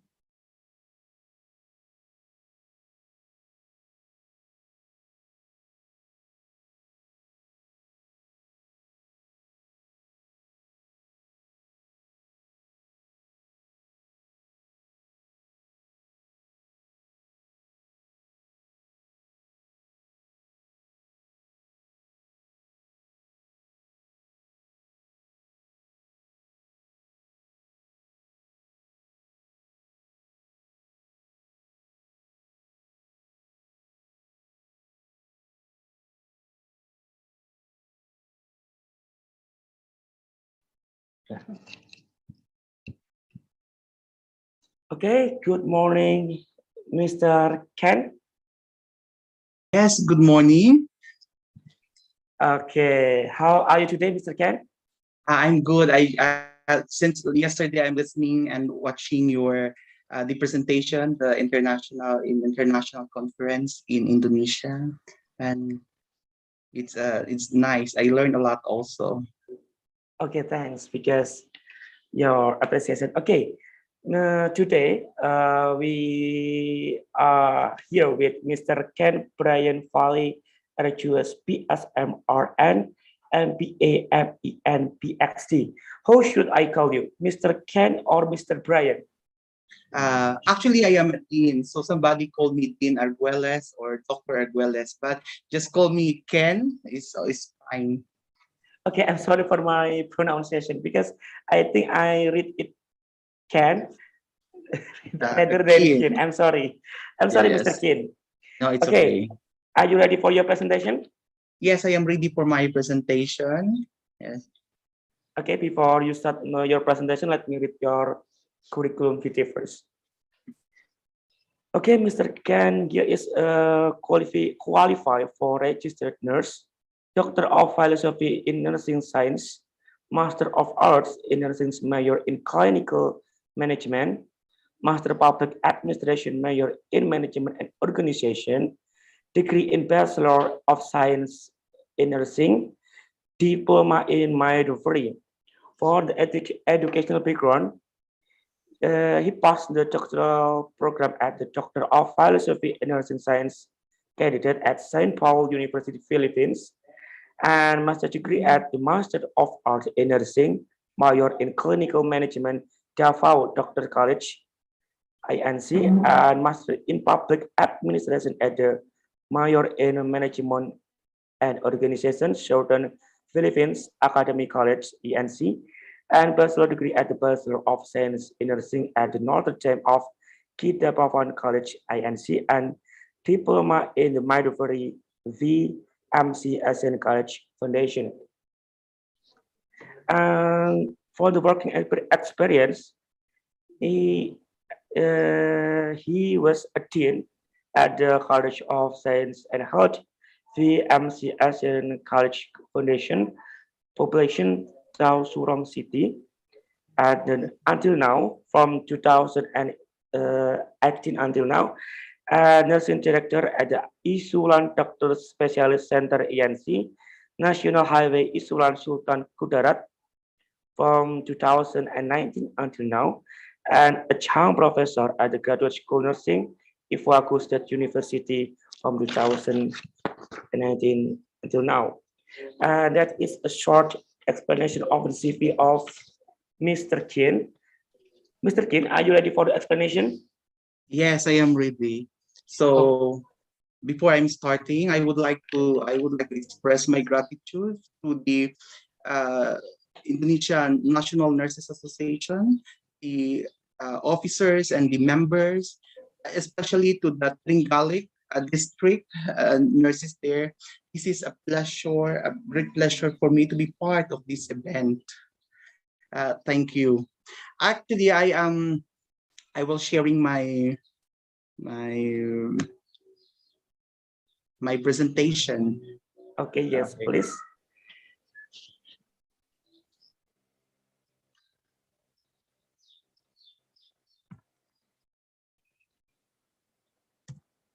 So actually, I prepared this presentation a bit simple and short, and everyone can understand.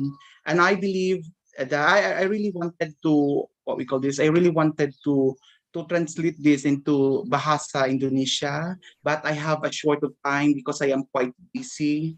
So hopefully that everyone can understand, and I am willing to answer some question later. So my Yes. topic is optimization of the psychological support in the elderly with degenerative disorder. So we all know that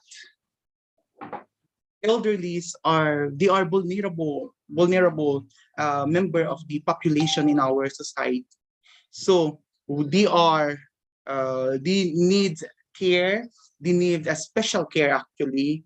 So because they are sensitive. So we nurses, our part is we should be equipped with knowledge, a right knowledge, skills, and attitude, because handling or caring the elderly is quite difficult and quite different. Even normal elderly that without illnesses is different.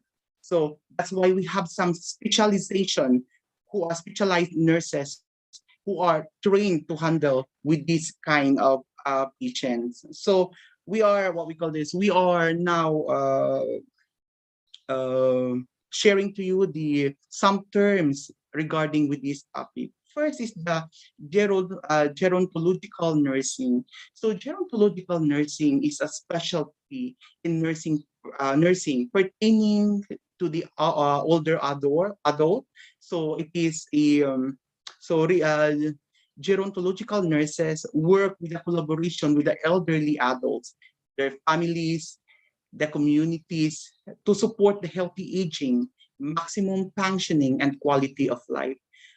formerly, we are more, what we call this, we are more common with the words geriatric nursing, but geriatric nursing is limited because this is more focused only in the health or medical health of the older adult or older patient.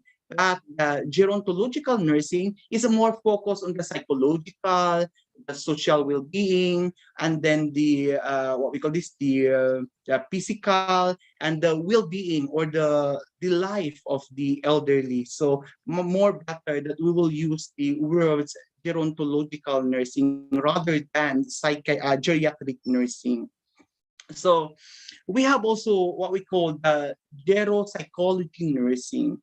It is a field within the nurse psychology devoted to the study of aging and provision of clinical services for the older adults. So the main focus of this geropsychology nursing is, or geropsychiatric nursing is focus on the mental health of the elderly.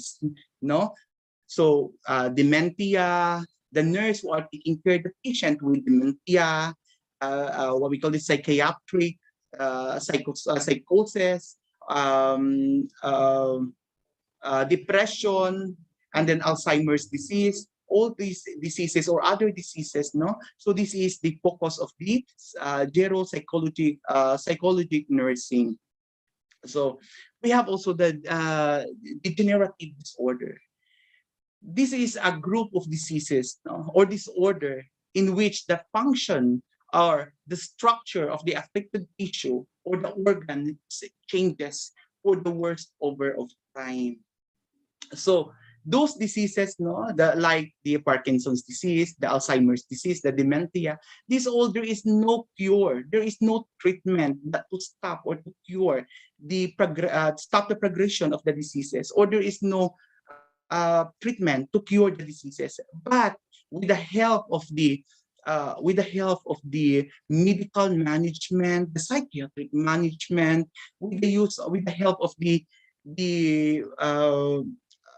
medication, with the help of the nursing intervention, the nursing management, we can delay the progress of the diseases. So that's why the nursing management, no, the nursing intervention is played a big role, no, for these patients. So we have a statistic show. Actually, the Miss Angeline, before she already and yesterday some of the what we call this, some of the speaker, they already discussed about the statistics about the survey, you know, of this about aging. But now I will summarize. So globally, no, according to the World Health Organization, globally, the population is aging rapidly.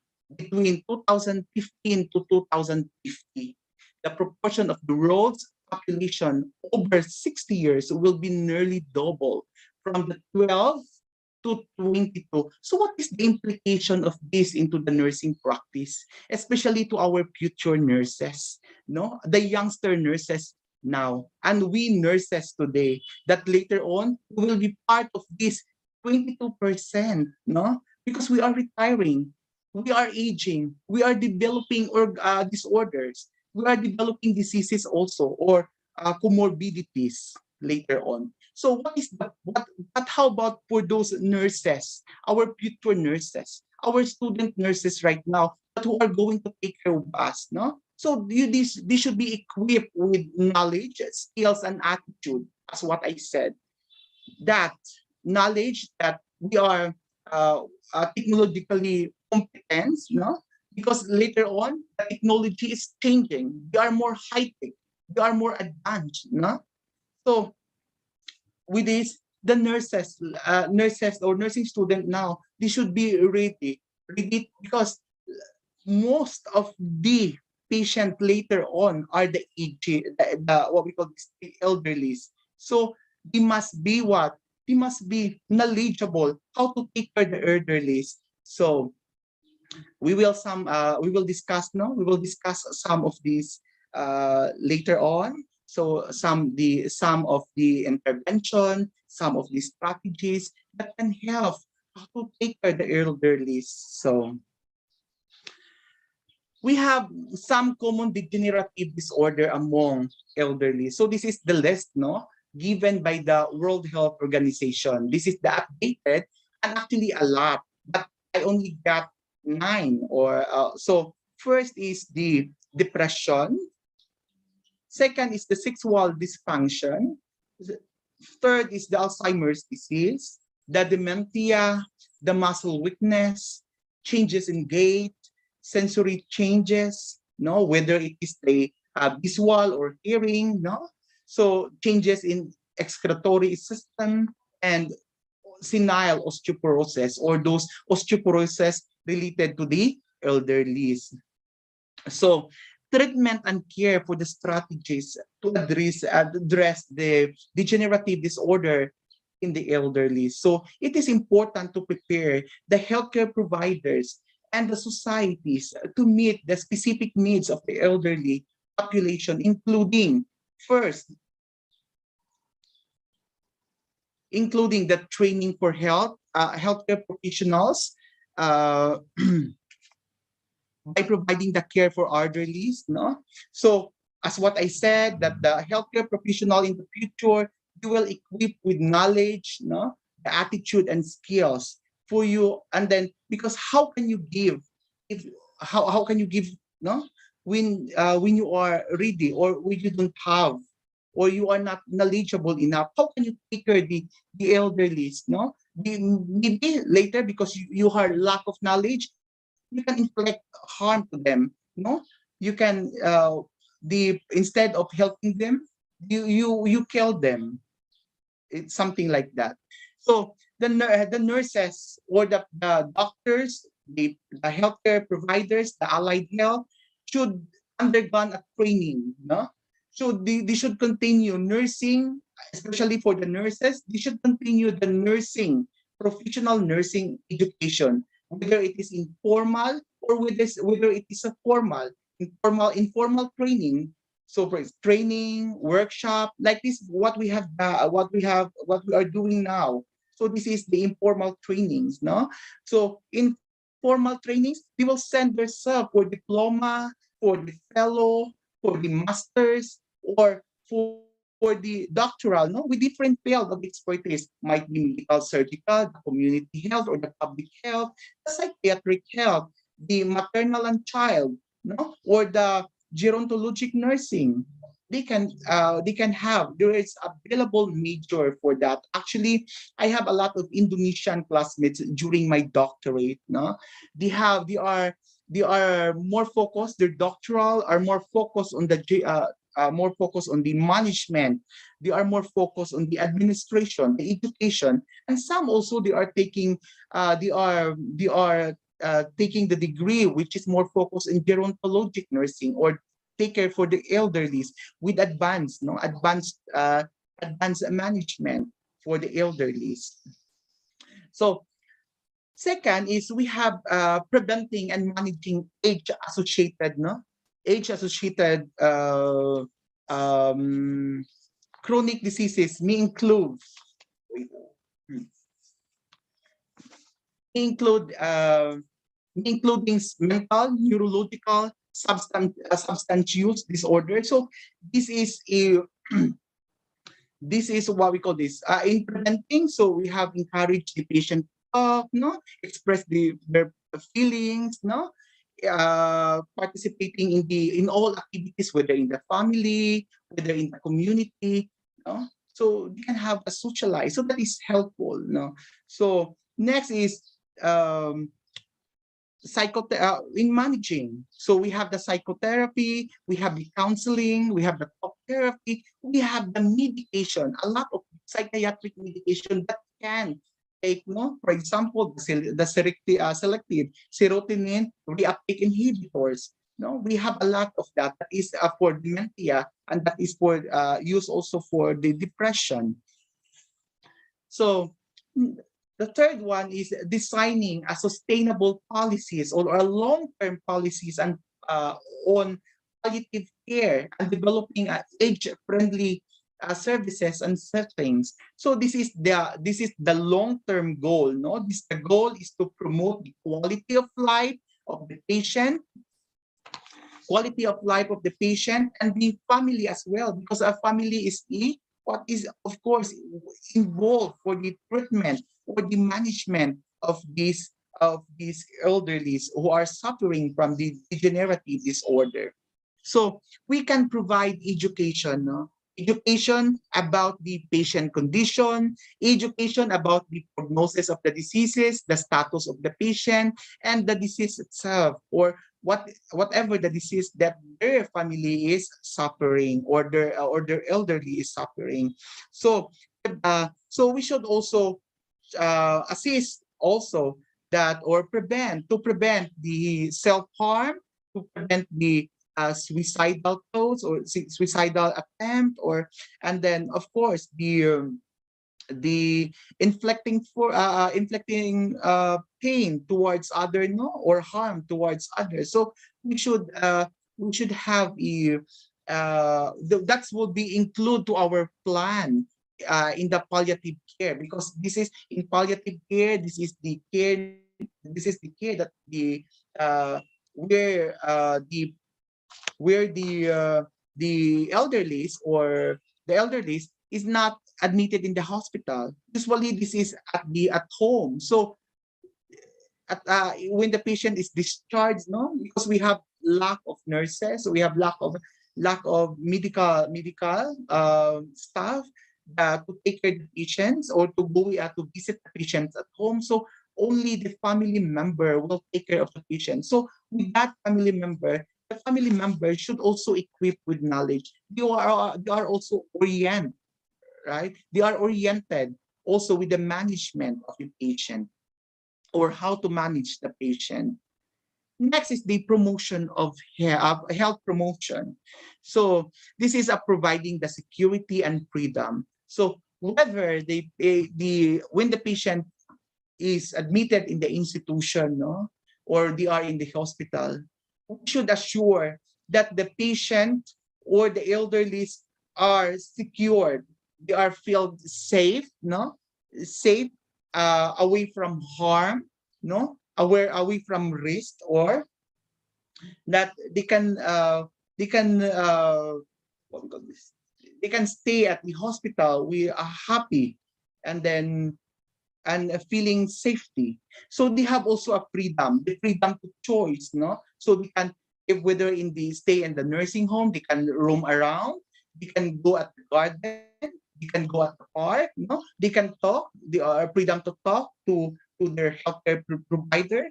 They have a freedom to talk with the other elderlies also. So we can provide that. Next is adequate housing through supportive housing policy, no?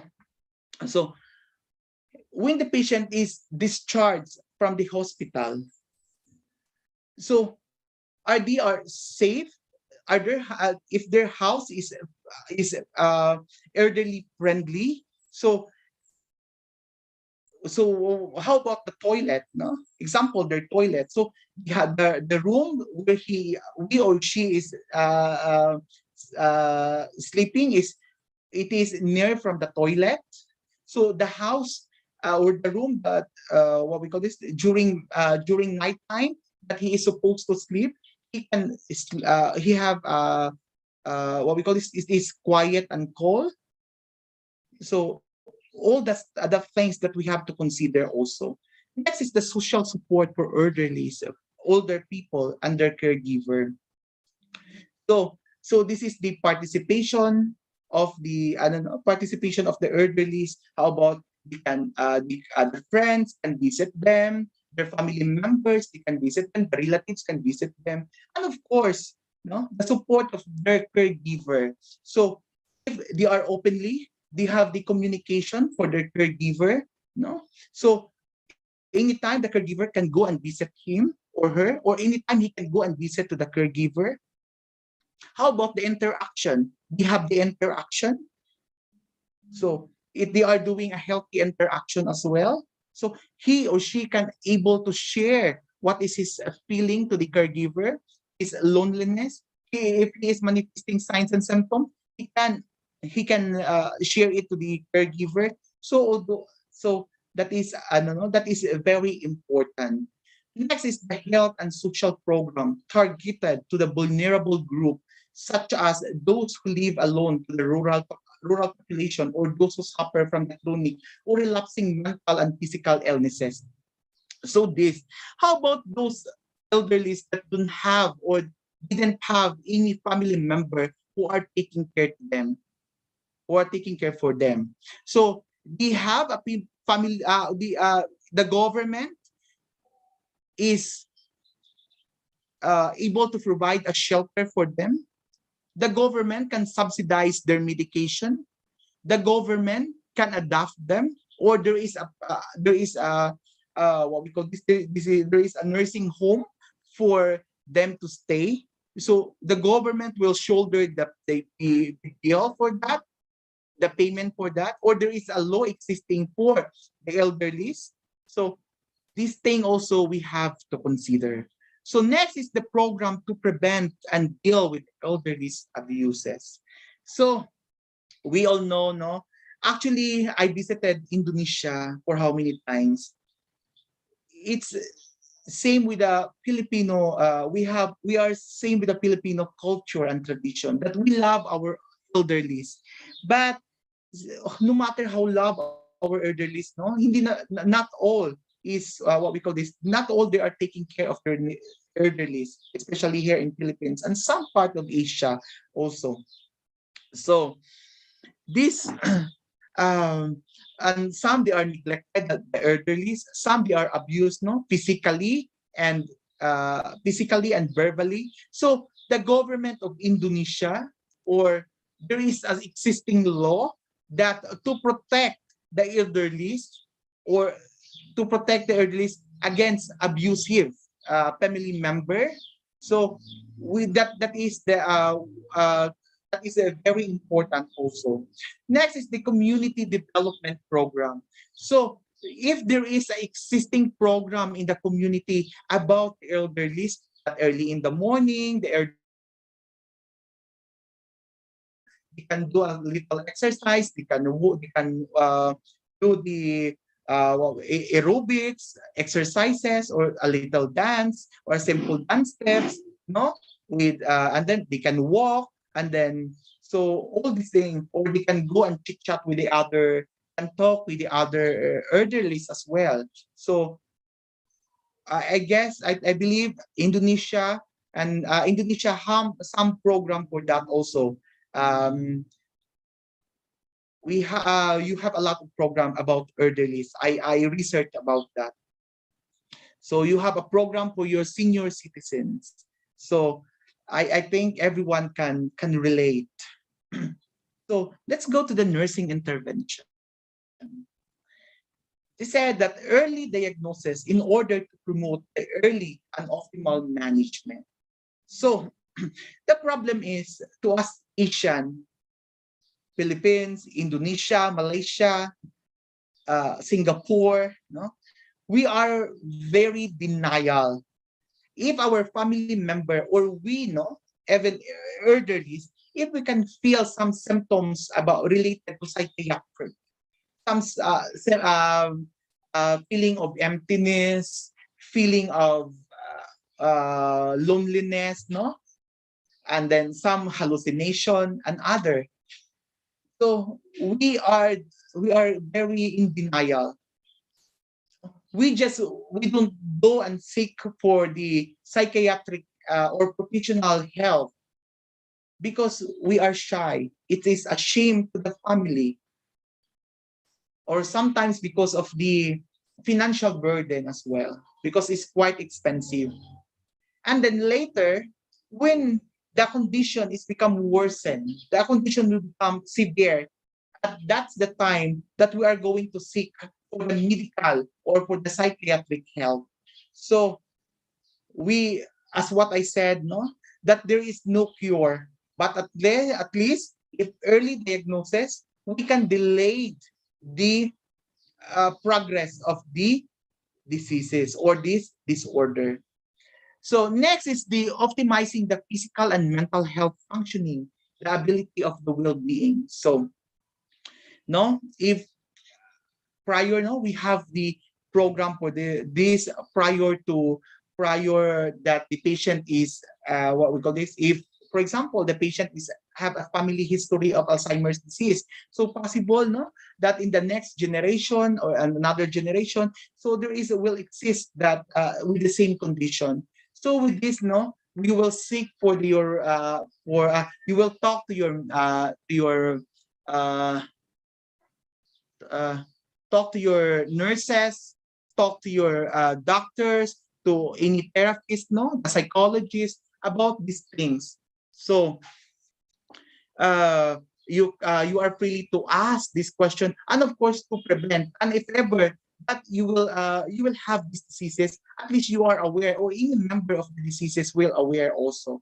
Next is identifying and treating accompanying physical illnesses. So sometimes there are some complication of the diseases. So pneumonia, and other is the diabetic, and other illnesses, no, which is not related to psychiatric, which is more related to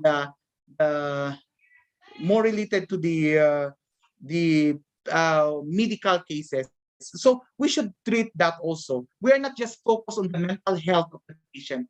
We should treat this psychiatric, we just treat this medical related illnesses of the patient. So the obesity, hypertension, pneumonia, all these things we need to assist to our elderly. Maybe we are just focusing on the mental health, and then after that we forget their medical health also, because they are aging. So they are part of their bodies who are deteriorating also. No, their kidneys, they are not functioning well. Their liver, they are not functioning well. Their bowels, they are not functioning well. So we should treat the patient as a whole well-being. No, in caring of patient, we are treating the patient as a whole well-being, not only in the psychological aspect, not only in the mental aspect of the patient, no, or not only in the physical aspect of the patient or the physiological needs of the patient, but as well as the general, treat the patient in general.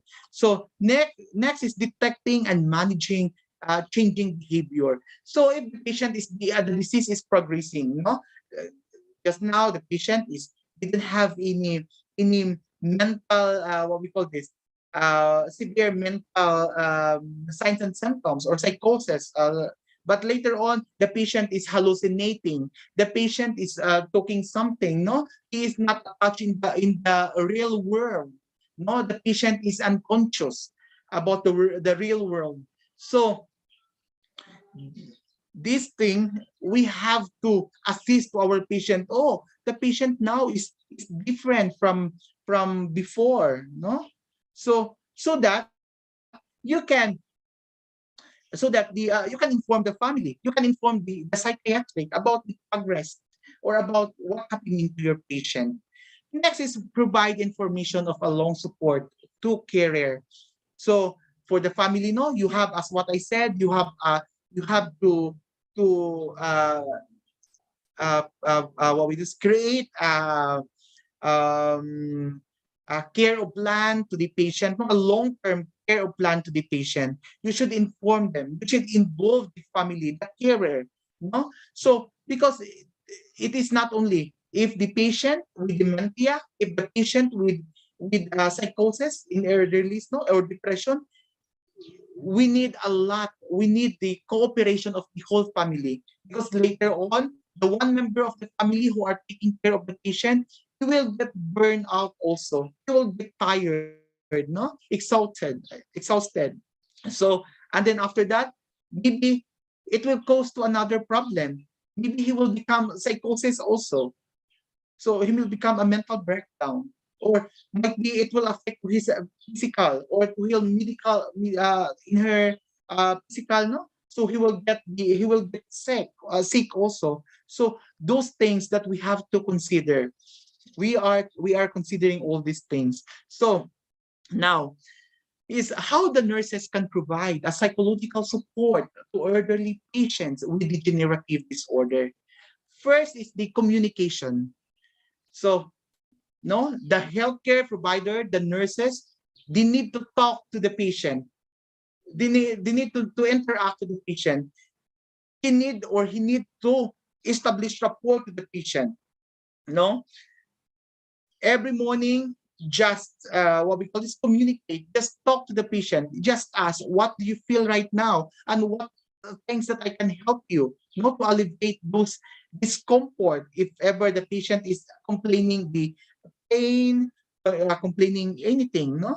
So the we nurses, we have to provide, we have to take care of these patients, no? And then through communication, no, that is the time that we can give also our nursing education, our health teaching. We need to teach them. We need to give the or instruct them about the status, about the food and everything, or about the medication, about the activities that he or she is going to do for this day or for the whole week, right? So next is the second is the social activities and promote participation. So social activities that no, the for example, the family can bring bring the elderlies outside. They can go to a museum. They can go to a restaurant, no, to they can go for they involve for involve the the elderly even in this simple what we call this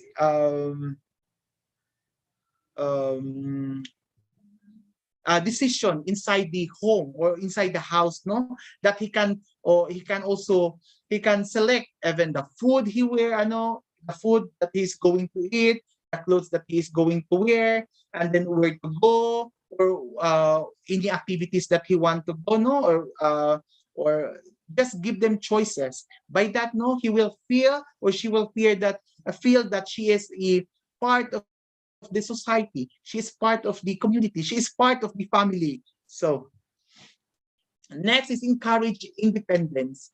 Encourage independence in terms of those are simple things that you think that the elderly can perform. So allow them to do these things. For example, the medication. No, you can, if the patient, he is able to take his own medication, no, and then he can able to you can educate her or him, no, and he can understand, no. So this is a big impact to them, that they are that they will feel that I can feel I am able, because especially when the elderly, because their body is they are physically, they are becoming weak, no, but they don't want to feel that, they want to show to us that they are weak, no. They are always said that they are, like for example, the mother or the father, they are also always show us that I have the authority in this house. I am still your father. So they are, that is no, that is later on, if they will feel that they are weak, that their decision is not strong anymore, no, we are not following their decision, they are not following their command, no, they are, that is thing that will make them stress, no? The anxiety, so the depression will start with I don't know, start with that. So next is provide elderly friendly environment. So this is the environment, no, that you can socialize with, together with the other elderlies, no. They have times, no, for example, once a week or every Sunday, so they can go to the park, no, they can talk with their friends, no, and then It's not only in with the other elderlies, but of course in the other level of age, no? So that is a best intervention for them. Next is how the nurses can provide a physiological support to the elderly patient with degenerative disorder. So first is the physical activities. So we know that exercise is proven, no, for elderly people to reduce the risk of other diseases. For example, the obesity, hypertension, diabetes. So all these things that osteoporosis, no, body weakness, no. So all these things, all these diseases can be prevented by the exercise. So even simple walking, no, if we allow them or we are accompanying them, no, so swimming, so also is best also if he can able or run, no, short run, so if the patient or the elderly can able to do that. But how about the elderly who are on what we call this, who stay in the bed or the bedridden, no? So we have the passive exercise, we have the active exercise, no? So the activities like activities, the walking, that is a passive active exercise.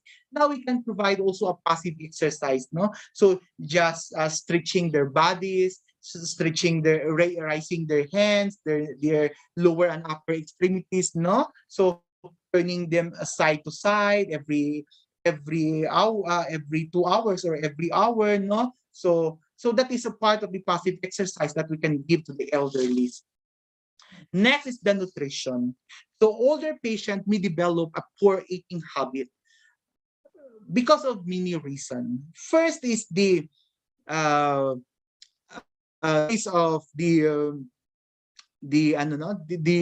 sense of taste and smell, no, of the food. So and then lack of appetite, depression, and of course teeth problems, no, because they have dentures, they cannot eat hard or meat, this no food, and then because of the bowel also they cannot digest food properly, no. So and then they are also take less of water. So we should provide them a variety of food, no. We can have a plan for them, a small frequent feeding, no, if possible. Of course, there are a lot of milks now that we complete vitamins and minerals. So we can also provide a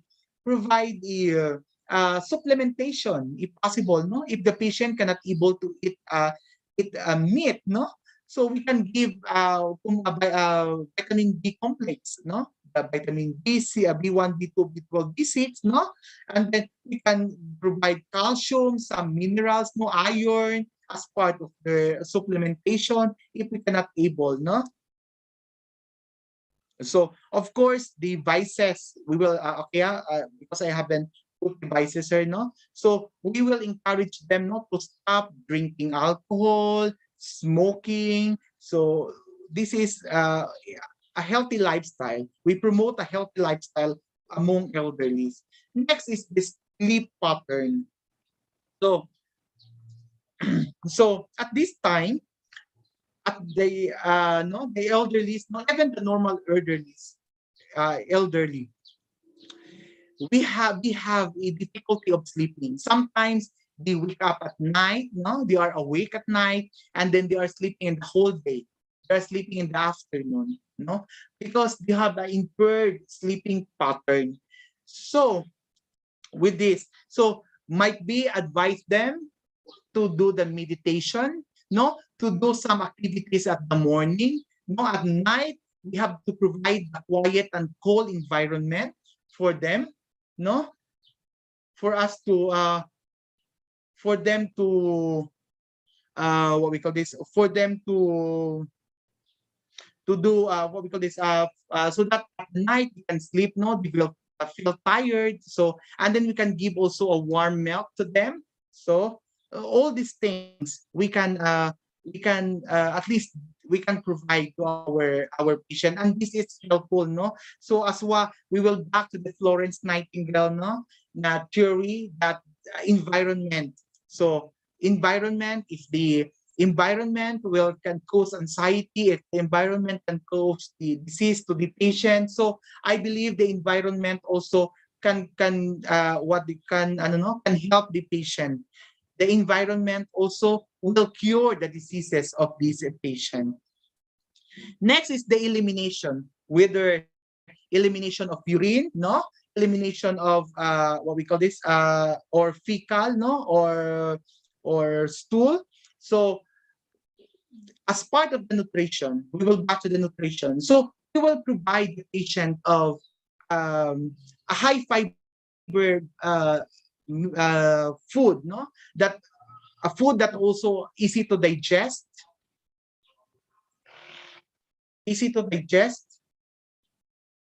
and then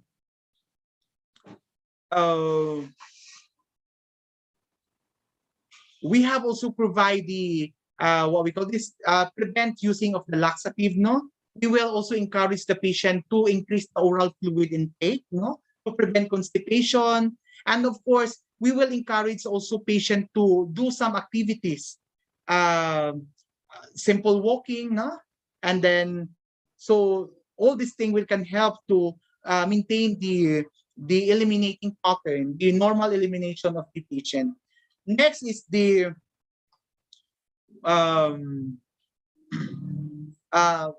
what we call this. In Indonesia, I remember in Indonesia, they are more, I don't know, they love to eat a spicy food.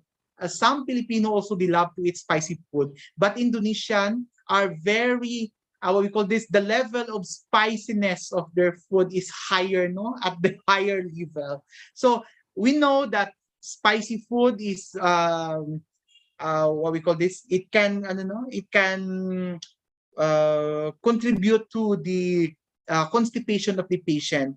And sometimes the patient is having a problem with the hemorrhoid. So it is a what we call this, it is a very difficult to manage. So I don't know if some elderlies, they are still eating spicy food in Indonesia, but I believe spicy food in Indonesia is a staple na, that is a food na. And then everything with chili, everything with ginger, everything with onions and everything, all foods that serve in Indonesia is spicy. So next is the hygiene. So we have to maintain the hygiene, no? Encourage the patient to take a bath daily, encourage to brush their teeth, the oral hygiene, no, and everything, and all those things, no, that will help to give patients. So if ever the patient cannot able to do this hygiene, no, or he need a supervision, so we nurses or the family member will do that for the patient. If ever need is supervision, so we have also to supervise, no, the patient. We will watch them while they are doing the hygiene, while they are doing the activities of daily living. So later, possible the floor is slippery, and then the floor is wet, no, is possible of falls or other risk, no, or any danger to the patient or to the elderly. Next is the medication regimen. So we have to inform the family member if ever the patient cannot able to educate, no, or about the medication, no, inform what is the what we call this, what are the drugs, or the what is the side effect of the drugs, what are the therapeutic effect of the drugs, the timing, the dosages, no, if the patient will able, no, and still educable about this medication and willing to participate, we can educate them, we can orient them about the medication. So you can make your plan, a nursing care plan for this, to medicate, no, the patient at home. Next is the sexuality. So we know that sex is part of the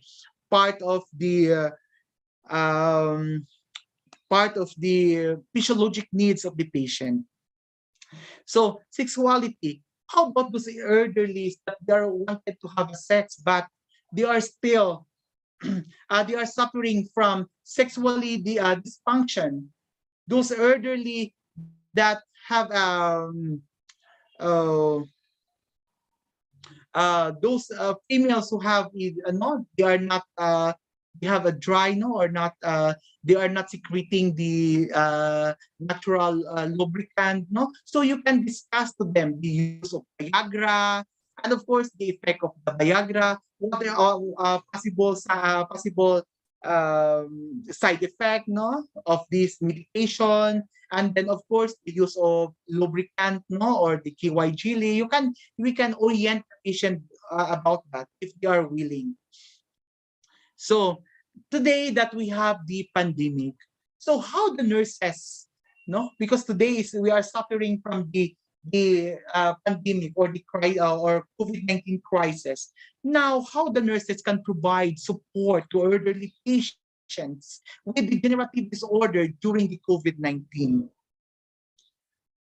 Of course, no, we have to orient them every time that they will maintain the basic health protocols. Uh, of course, lifestyle, right? The eating a nutritious food, taking vitamin C, and then of course the health protocols such as wearing face mask, wearing uh, social distancing, no, avoid going to the crowd, especially because they are vulnerable part of the society. Their immune system is way weak, so they can, I don't know, and they have, and most of the elderly, they have the comorbidities that later they will expose to the COVID-19, and then there are a lot of complications happen, and then later they will die, no. Of course, encourage them the vaccination, comply the vaccination, what we call this, the first dose, the second dose, and the third dose, or what we call the booster shot. So, but of course, there are available immunization or vaccine, no, before COVID, intended for elderlies. First is the vaccine or for pneumonia, because we know that elderlies, no, they are risk for the pneumonia because their activities is their body is deteriorating, and then there are lower activities, no, their activities is not like before. They keep eating, they keep lying in the bed. So this is things that especially for those who are bedridden, no, so they will get the pneumonia infection, or hospital acquired pneumonia or community acquired pneumonia. So we have also the flu vaccine, no, available prior to COVID. We have a flu vaccine which is available at your health in your public health, no, and then that is intended for the elderlies. So hopefully those elderlies will also instructed, no, and you have get some education about their privileges of having this vaccination. So that is the role of our public health nurses, no, to educate what are the available services or program intended for the elderlies at home, or intended to the elderlies at the community, no. So that's it. Next is the family support. We believe that because Asian, our family ties is very strong and very close, no. So in every illnesses that we have, if ever we will got some diseases, no, or any illnesses, no, or any illnesses, so we always seek the support of our family, because of family to us is everything, no.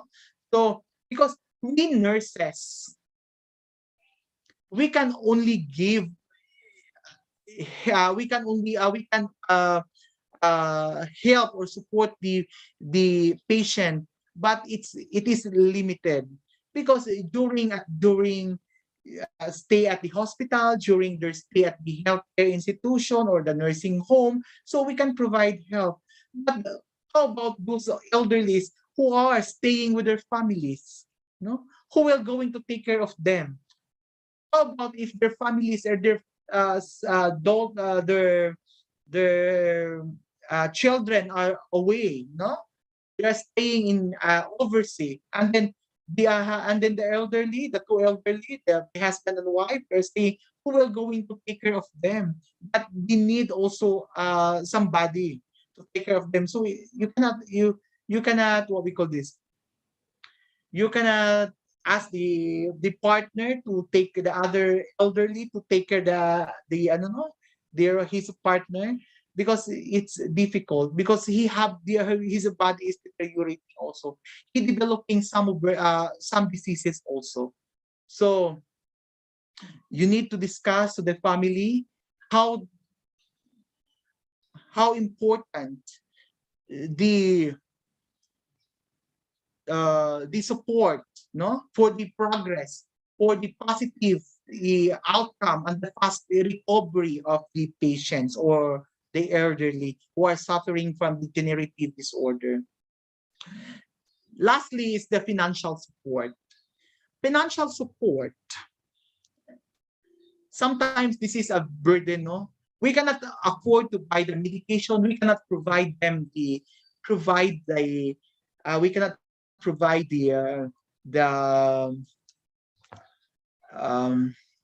we cannot provide them a nutritious food. We cannot buy a supplement because of the financial burden. So this patient or this elderly will be supported by the government, so that they have an access for the better health, no? They can afford to buy food. Also, they have the insurances, they have pensions, no? Or they receive something financial from the government, no, to support their daily needs. So all these things also matters, no? That's why there are a lot of elderlies who choose to suffer from illnesses, even those osteoporosis, that they can afford. The medication is available at the pharmacy. The medication is available. The doctors is available in the hospital, no? But they cannot afford to pay the hospital bill. They cannot afford to buy medication. So until they choose to die, and they are dying nothing for nothing. So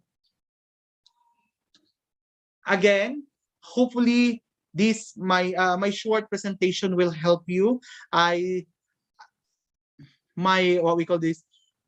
Actually psychiatric, no, and elderly is not my forte. This is not my field. My field of expertise is an administration. I already explained that to the officials, your Indonesian Nurses, National Nurses Association officials who invited me. I told them that this is not my expertise, but I will try my best. My expertise is in nursing and midwifery education, and of course administration, because I am a hospital administrator for more than 15 years, and I am a dean for 20 years already. For 5 years, with my total experience for 20 years. Again, ladies and gentlemen,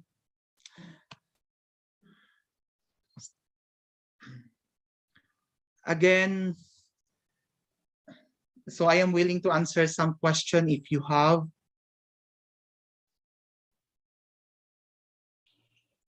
Okay, thank you for your very detailed explanation about how we have elderly people around us. Okay, for the last slide is very inspirational. Thank you. We should take care of our Yes. parents as they take care of us when we are a child. So inspirational. Okay, we are waiting for the question. Oh, yes. Okay, then while waiting, I want to ask a question about your presentation. Yes. What kind of social support we can give to them?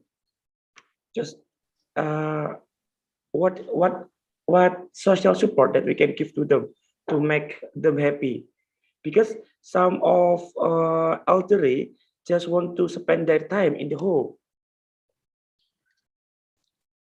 So social support that even the grandchildren, no, you will bring your grandchildren in their grandchildren near to them to talk to them, no, that is very important. It's a big impact to them that they will make them happy, because the love of the elderly to their grandchildren is different from the love of the elderly to their children.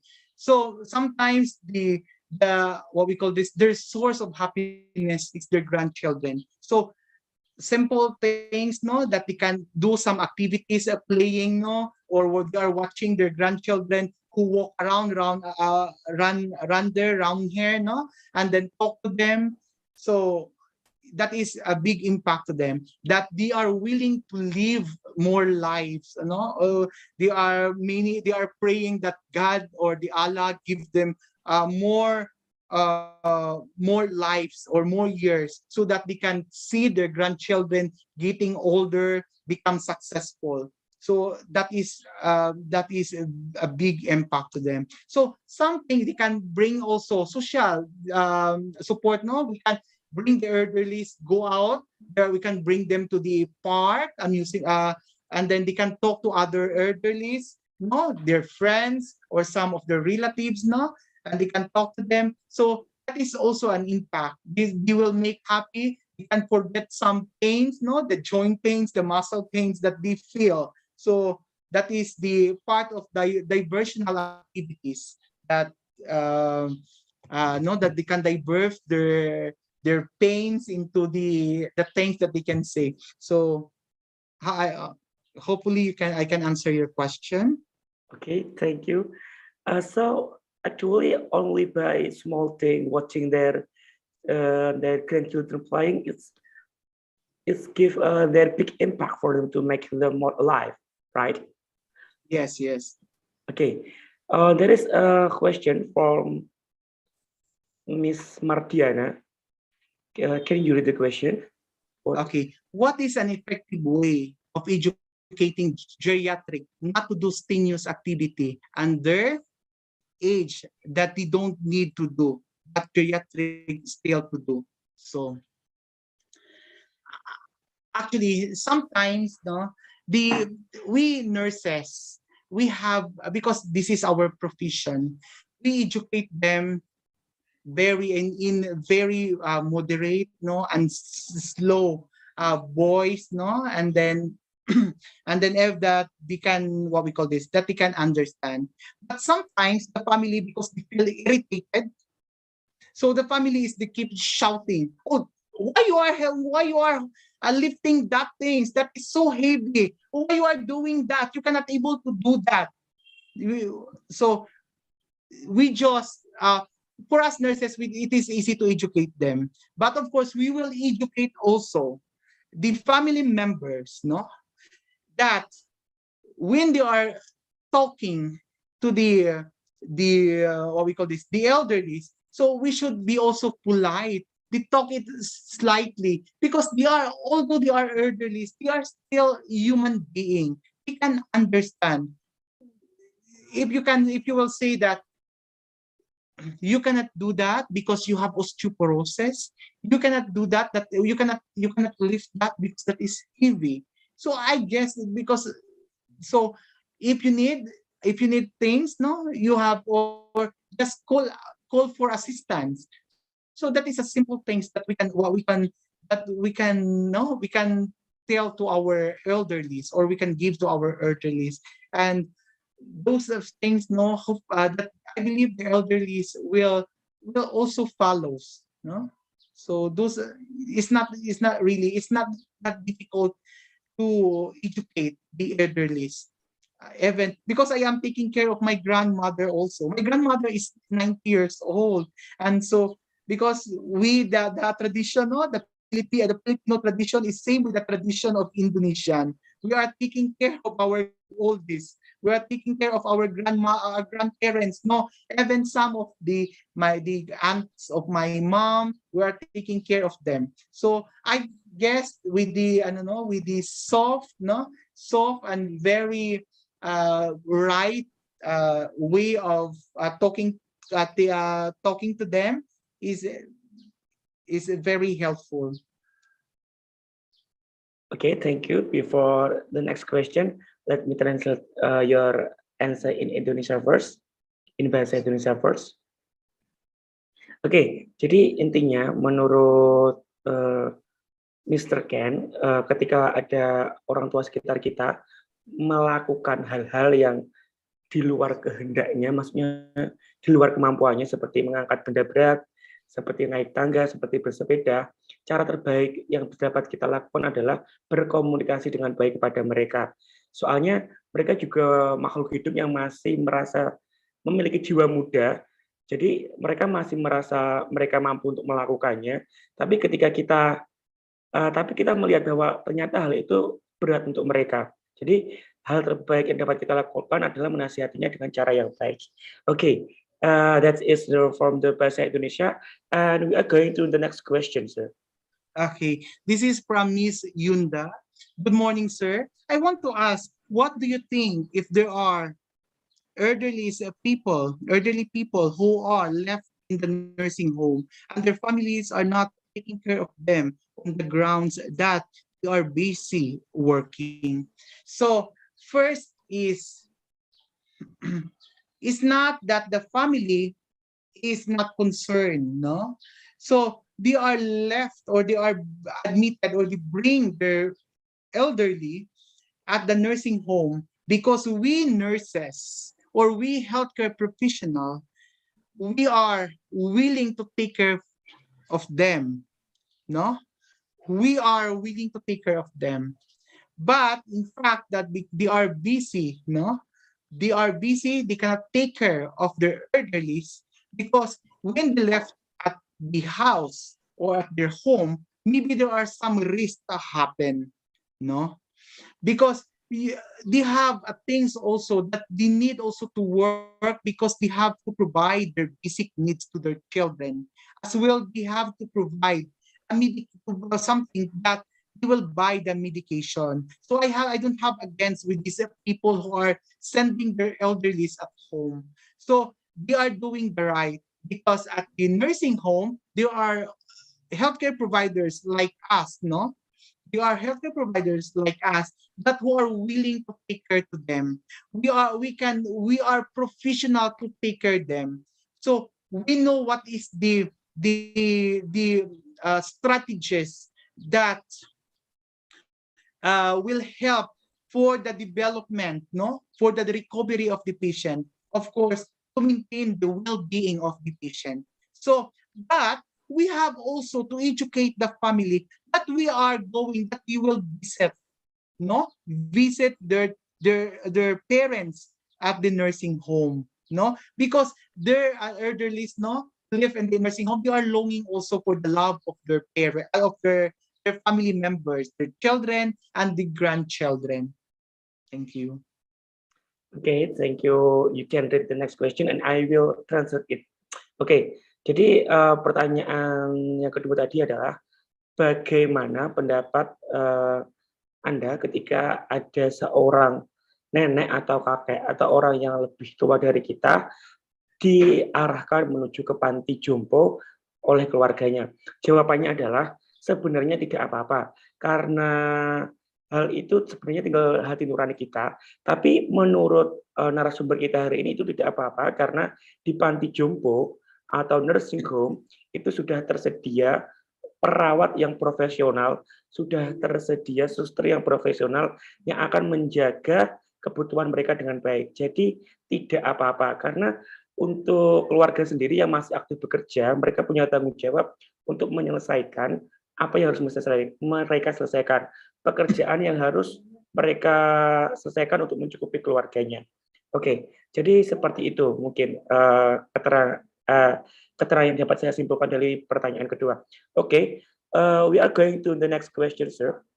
Okay, how to maximize the social support of the elderly patient with COPD, lung, TB, which is interaction and some precaution have limited. This is from Hitche, no? This is from Nurse Hitche. Thank you for that question. Okay, we will go start from the we will answer the question about lung TB.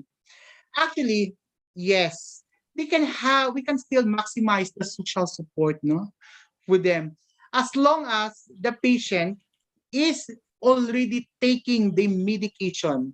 So there are studies, no, and of course this is also implemented even in anywhere. Even when I was working in work as a nurse in Singapore, even here in Philippines, no, or even when I was work as a nurse in Malaysia, that tuberculosis after 6 months, or 6 weeks, no, or might be one month, no, of taking of anti-tuberculosis drugs, no, he is not communicable at all, no. So he can go with their family, no. We can go outside and talk to other friends, no, without any burdens that he can infect other people. So just educate them that take first the what we call this, follow first the medication, no, without any skip, and then later we will and then later you can go outside and then talk, and then go to your friends, your family, and then you are not infected anymore, and you cannot infect other also. This about the COPD again.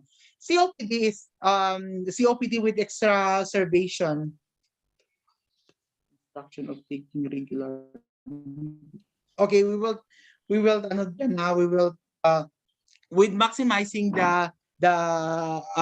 maximizing the social support, no. So with the COPD, of course, because outside, as long as, because this is the contributing factor for the asthmatic or the COPD, no, is the environment.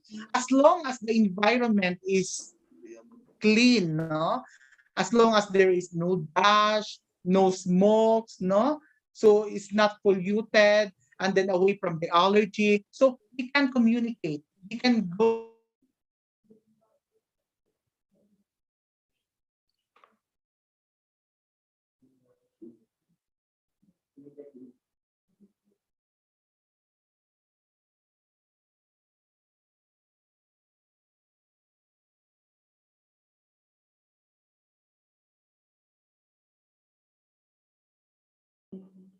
Halo, halo, Mr. Kin.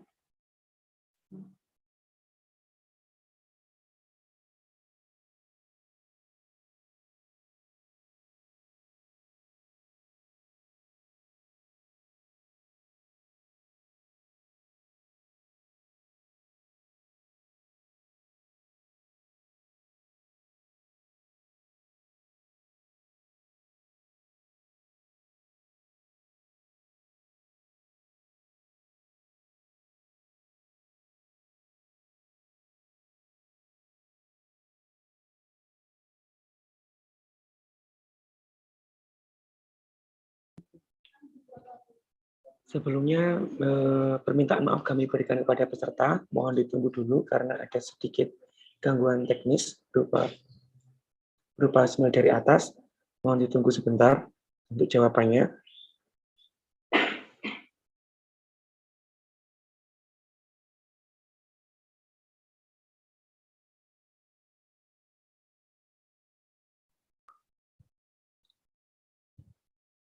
Kita tunggu jawaban dari narasumber, karena sepertinya sinyal terjadi masalah bukan di kita, tapi ada di narasumber. Mohon pengertiannya sebentar ya. Halo?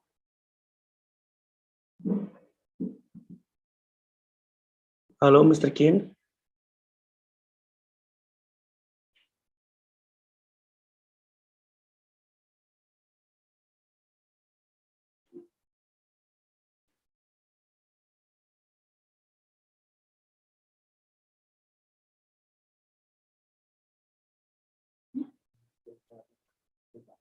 Hello, Mr. Kim? I can't hear your voice. Sorry, I lost the connection. Sorry, I lost the connection.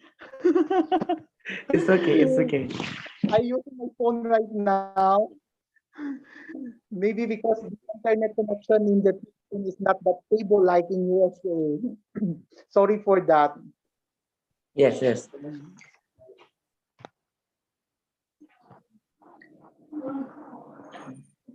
So let's go to another question. I trying to answer some questions. Okay, so I will translate. We still have enough time. Yes, we still have a time. Okay, I will translate your answer to bahasa Indonesia first. Jadi, tadi ada pertanyaan tentang bagaimana penanganan pasien yang memiliki COPD atau yang tidak dimatakan bahwa seperti tuberkulosis. Jadi, intinya yang diperjelas oleh Mr. Kim tadi adalah 3 hal. Yang pertama ada social support, yang kedua ada educate them well, yang ketiga adalah environmental support. Jadi ketika kita memiliki pasien yang memiliki COPD dan beliau sulit untuk melakukan their medical regime atau kebiasaan meminum obatnya, hal yang dapat kita lakukan adalah yang pertama social support. Kita harus memberikan social support yang baik pada mereka, berbicara kepada mereka, menasihati mereka dengan baik, dan yang sama seperti educate them atau mendidik mereka, lebih ke arah menasihati juga. Dan yang paling penting juga adalah mereka membutuhkan environmental support, di mana mereka butuh lingkungan yang juga sehat, yang menghindarkan mereka dari meningkatnya level keparahan dari COPD mereka. Jadi mereka kalau bisa berada pada lingkungan yang dengan udara yang sehat, bebas area rokok, bebas area polusi, seperti itu. Okay. We are waiting for the next question. Okay. Can you, because I am using my phone right now, like I cannot see the question. Okay. I am now in the...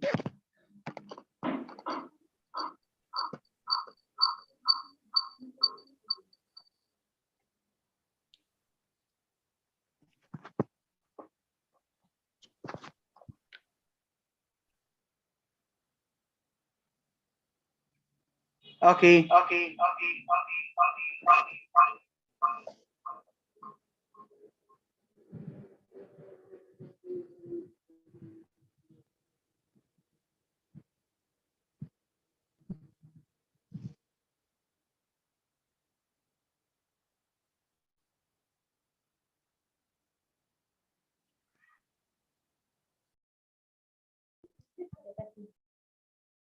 Hello, Mr. Kim.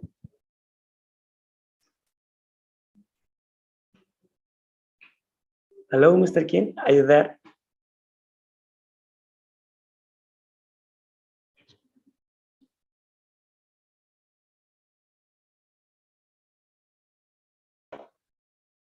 Okay, are you there? Do you hear me?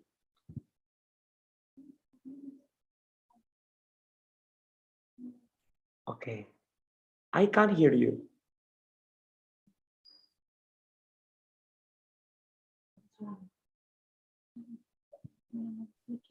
Okay. You can hear Okay. me now? Yes, I can hear you. Okay. I take a very brief apa ya, conclusion from your explanation that actually the psychological support is very important for the elderly. You said that social support, family support, and family support, and just like their grandchildren, their kids. It's like the social support is one of the biggest aspect to improve their confidence in their elderly. Yes, correct. Correct, correct. Yes. And I want to continue the question about nursing home. About the nursing home, if you said that family support is important for them, how is the condition in the nursing home? Because in the nursing home, they only watch people that has similar old with them, similar age with them, and they only watch the nurse everywhere, but they don't see their family. How to manage it? Okay. Actually, the family support, no, in if the patient is admitted in the nursing home. So the family ask them, the family, to visit the patient, no, at least twice a month. So visiting twice a week or once a week. So with that, no, the family, and then give more time, no, at least one whole day, or sometimes ask the family that they will bring the elderly, what we call this, bring the elderly, like on Sunday they will take the elderly and bring it to their home, no, if they are not busy, and then they will have a family time together, no. So because sometimes they will bring the elderly at the nursing home, because they don't have, there are no one we're going to take her, no one going to watch the elderly, no, inside the home, because they are working, the children also, their children also is studying, no, or they are going to school. So with this, it's not we say na, it's not we say that the family, there is no family support if the elderly is admitted to the, or elderly is staying inside the nursing home. So they can show the family support if they are going to visit the elderly even once a week, no, they have time to, what we call this, to, they have time to banding together, even 4 hours or 5 hours. So that is important. That is important, that the elderly, they can see sometimes their family also, or if possible they can get the elderly in the inside the nursing home, and they can bring back at home for overnight, no, or for the one day or overnight, so that they can have a banding at home. So that is it more comfortable also. Okay, thank you. Very clear explanation. So there is not it not must be every day to meet their family. Maybe once a week is enough to give them family support. Okay, I will explain. I will take conclusion all of your explanation in this every slide that you have shared to us in bahasa. So please wait a little, and then we will end this presentation. Oke, jadi yang diterangkan tadi oleh Mr. Ken adalah bagaimana penanganan yang dapat kita berikan kepada para lansia, terutamanya yaitu penanganan psikologi atau penanganan mental kepada mereka. Banyak hal yang dapat kita berikan kepada mereka, terutama ketika lansia tersebut menderita penyakit degeneratif. Seperti yang harus kita lakukan adalah kita harus memberikan social support atau family support. Social support adalah dukungan sosial kepada mereka. Kita bisa mengajak mereka ke tempat yang nyaman. Kita bisa mempertemukan mereka kepada kawan-kawan yang baru atau kawan-kawan mereka juga. Dan juga ada family support, di mana kita sebagai keluarga harus memberikan support terbaik kepada mereka agar mereka dapat menghabiskan masa tuanya dengan bahagia, seperti itu. Selanjutnya ada beberapa hal yang dapat kita garis bawahi, di mana ketika kita memberikan penanganan kepada lansia tersebut, yaitu yang pertama, kita bisa memberikan mereka sedikit latihan untuk meringankan atau untuk membuat penyakit mereka lebih baik. Latihan di sini adalah exercise. Yang kedua, kita bisa mendukung mereka. We can support them with a very good nutrition. Jadi kita bisa membantu mereka untuk menyediakan makanan yang baik kepada mereka, supaya mereka bisa mendapatkan manfaat terbaik dari makanan. Selanjutnya, kita bisa mengatur waktu tidur mereka. We can manage their sleeping time. Dan selanjutnya, kita juga bisa selalu mengingatkan mereka untuk meminum obatnya, sederhananya seperti itulah, atau medication regime.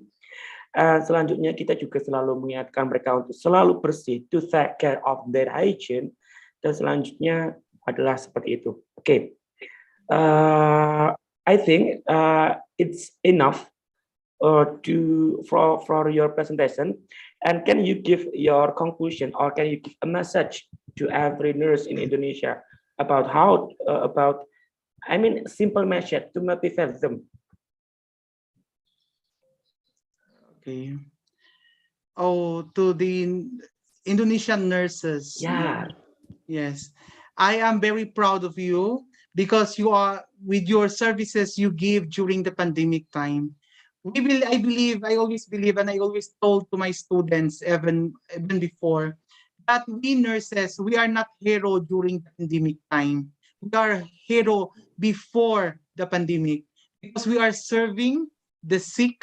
We are taking care of the people, the health of the community, the health of our country, and the health of the world. We are risking our lives. No, we are exposed to difference. Even war, the nurses is there. In the sickness, in the calamity, the nurses is there. So we are heroes, not even during the pandemic, but we are the unsung hero, because they cannot see our importance, not unless that there is a pandemic happen in the world. So, ladies and gentlemen, terima kasih Indonesia. I love Indonesia. I visited Indonesia once. I have a lot of friends in Indonesia, and I always proud. I have a lot of I've been to how many countries and presenting my topic and different topics on the nursing administration and education, which is my field. But I am very busy. But I said, no, this is for Indonesia, because I love Indonesia, and this topic is not really my master, but I will try my best for Indonesia. Indonesia, terima kasih. Okay, thanks a lot for your very you are motivating us a lot. And sama-sama. If you said terima kasih, we will reply you with sama-sama. Sama-sama. Okay. That is a very great presentation and very good answer for Mr. Kien. And I am a moderator. If I have a mistake, I am sorry.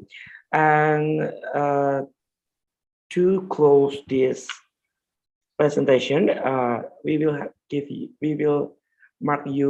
you a certificate. Okay. Okay, this is your certificate, Mr. Kien. Wow. Well, thank you for that. It's so nice. I never expect that I have this. Yes. Thank you. And I hope I can get the copy of this. No, what we call this. You can send me the copy of this so that I can put in the frame and I can display in my office. I am very proud of this. Thank you so much. Thank you so much. This is okay. You are welcome. Okay. Okay, Mr. Kien. Thanks for your presentation. See you again. Nice to meet you. See you again. Yes, I will visit you soon. Thank you. Okay. Oke, selanjutnya kepada seluruh peserta dimohon untuk tidak meninggalkan Zoom dulu karena ada tambahan dari MC.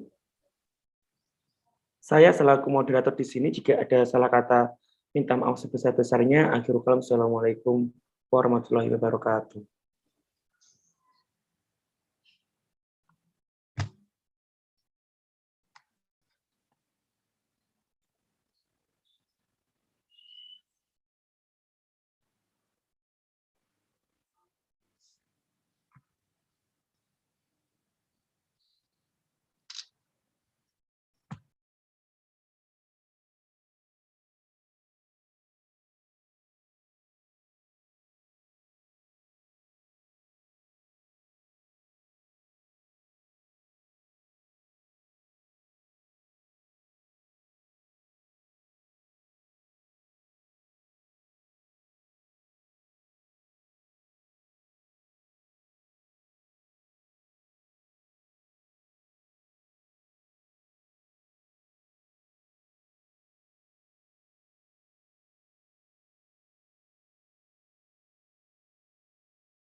Selamat siang, Bapak Ibu peserta yang ada di rumah.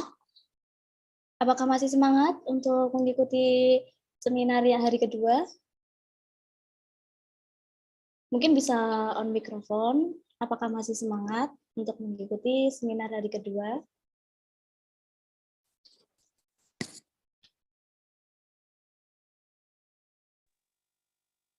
Semangat, Kak. Semangat. Ya, masih semangat. Baik ya, kita lanjut untuk yang terakhir. Ya, sebelum penutupan, nanti saya akan menjelaskan terkait pelatihan kesehatan, kemudian saya akan menyampaikan beberapa buku yang telah diterbitkan oleh PPNI. Nah, sebelum saya menjelaskan terkait brosur pelatihan kesehatan, saya akan menjelaskan terkait buku kesehatan. saya akan menampilkan beberapa buku kesehatan yang diterbitkan oleh PPNI.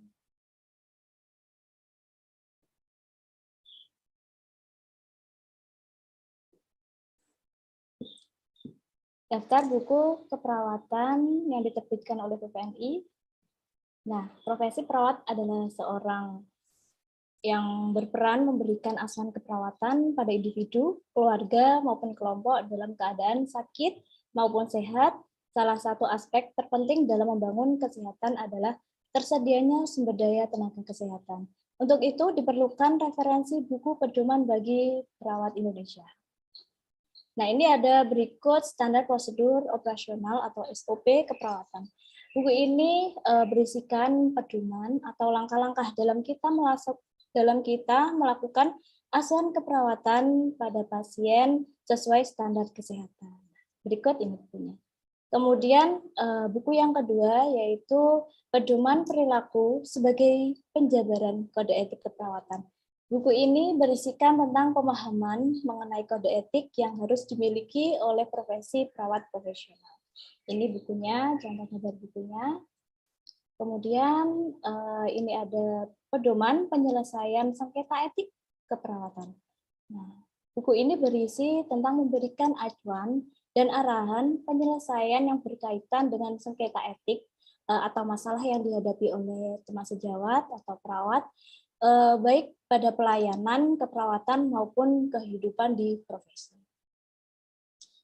Nah, ini ada pedoman praktik keperawatan mandiri. Jadi buku ini yang sangat bermanfaat buat teman-teman perawat yang ingin membuka praktek mandiri, karena di dalam buku pedoman praktek keperawatan mandiri terdapat langkah-langkah untuk perawat profesional dalam membangun praktek keperawatan mandiri. Untuk bukunya, contohnya ini ada seperti ini. Pedoman praktek keperawatan mandiri, banyak sekali isinya bagi Bapak Ibu yang ingin mendirikan praktek mandiri. Di sini ada acuan dan tuntunan bagaimana cara membuka praktek keperawatan mandiri. Seperti ini. Kemudian lanjut. Jadi untuk Bapak Ibu yang ingin memesan buku tersebut bisa menghubungi admin 1 maupun admin 2. Untuk admin 1 0857 9098 0466. Untuk admin 2-nya 0812 3055 7395. Nah, nanti bisa menghubungi admin 1 maupun admin 2. Baik, lanjut kita memasuki penyampaian pelatihan. Nah, di sini ada pelatihan kesehatan, pelatihan PTKLS maupun CWCCA yang dilaksanakan di Ponorogo maupun di Kediri. Jadi untuk pelatihan tersebut nanti informasi lebih lanjut Bapak Ibu bisa menghubungi panitia, atau untuk untuk brosurnya nanti bisa di-download di website di onphc.com. Ya, seperti ini. Ya, lanjut. Kemudian karena kemarin bertepatan Hari Perawat Internasional. Nah, ini kami segenap panitia International Conference of Nursing DPD PPNI Kabupaten Trenggalek mengucapkan Selamat Hari Perawat Internasional. Terima kasih kepada seluruh perawat dunia atas dedikasi dan pengabdian yang luar biasa dalam memberikan pelayanan kepada masyarakat. Mari kita berikan dukungan bagi perawat-perawat di dunia. Baik, untuk Bapak Ibu, saya akan lanjut di door prize, tetapi sebelumnya saya mengingatkan untuk Bapak Ibu untuk absensi. Nah, absensi sudah dibagikan ke peserta melalui chat di kolom chat Zoom dan di kolom chat YouTube. Jadi untuk absensinya itu hanya 1 kali. Saya ulangi, untuk Bapak Ibu jangan lupa untuk absensi hari kedua seminar internasional. Baik, langsung saja memasuki di sesi door prize. Jadi untuk sesi door prize-nya ada beberapa kategori. Untuk kategori yang pertama yaitu penanya terbaik. Saya akan menampilkan untuk nama-nama penanya terbaik.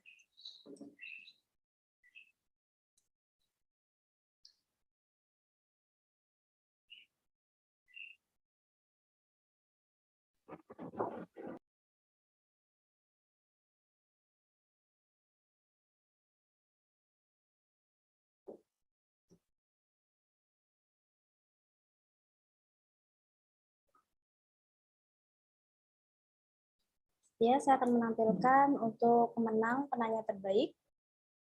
Sebentar.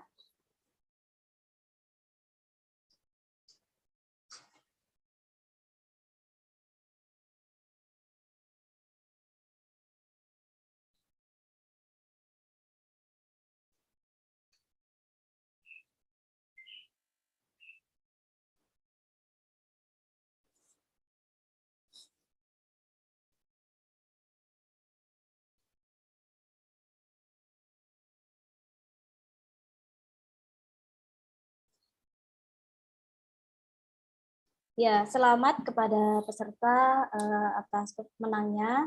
Ini ada penanya terbaik yang pertama, Ibu Yunda Maharani. Kemudian saya ulangi lagi, Ibu Yunda Maharani, selamat atas penanya terbaik, kategori penanya terbaik. Kemudian ada Ibu Hesti Rahmadani. Saya ulangi lagi, selamat kepada Ibu Hesti Rahmadani. Kemudian yang terakhir, selamat kepada Ibu Sylvia Widiatanti. Ya. Selamat kepada Ibu Yunda Maharani, kepada Ibu Hesti Rahmadani, dan selamat kepada Ibu Sylvia Widiatanti.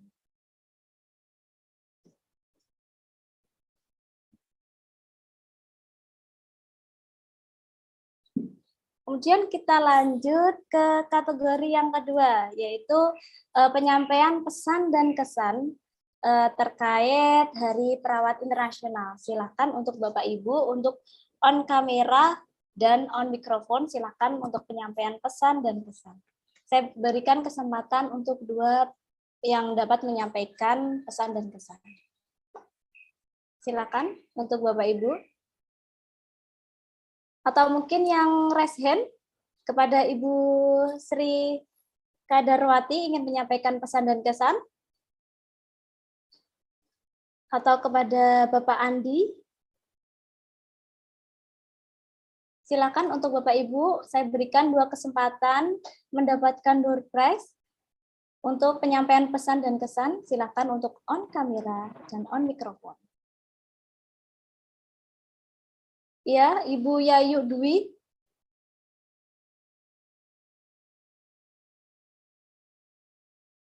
Silakan, saya berikan dua kesempatan. Nggak ada yang mau ini ya. Atau banyak yang tidur? Kepada Ibu Wiwi? Kepada Ibu Wiwi Winarsi?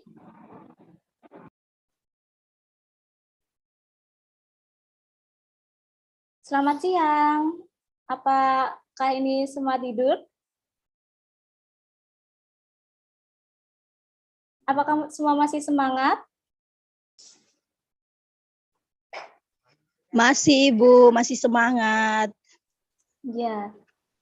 Ini kami memberikan dua kesempatan, Ibu, untuk penyampaian pesan dan kesan terkait Hari Perawat Internasional. Mungkin dari Bapak Ibu peserta ingin menyampaikan.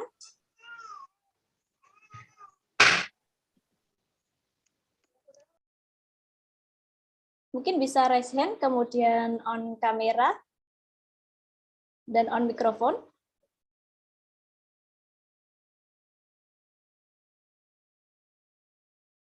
Nggak ada ya? Bagaimana?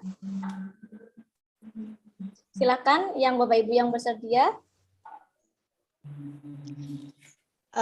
Saya Ibu dari NTT. Iya, bisa menyebutkan nama dan instansi. Oke, baik. Nama saya Marice Ilimau, Sarjana Keperawatan Ners. Saya dari Puskesmas Oenopu, Kabupaten TTU, Nusa Tenggara Timur, Ibu. Ya, mungkin ada penyampaian pesan dan kesan Ibu untuk perawat internasional karena bertepatan kemarin tanggal 12 Mei dari perawat internasional. Ya, baik. Untuk kesan saya bahwa terima kasih untuk para panitia PPNI DPD Kabupaten Trenggalek yang sudah mengadakan webinar ini kepada seluruh perawat. Mohon maaf Ibu, bisa on kamera untuk penyampaian pesan dan kesan? Insya Allah tidak ada. Iya, biar saya tahu suasana di sana, Bu.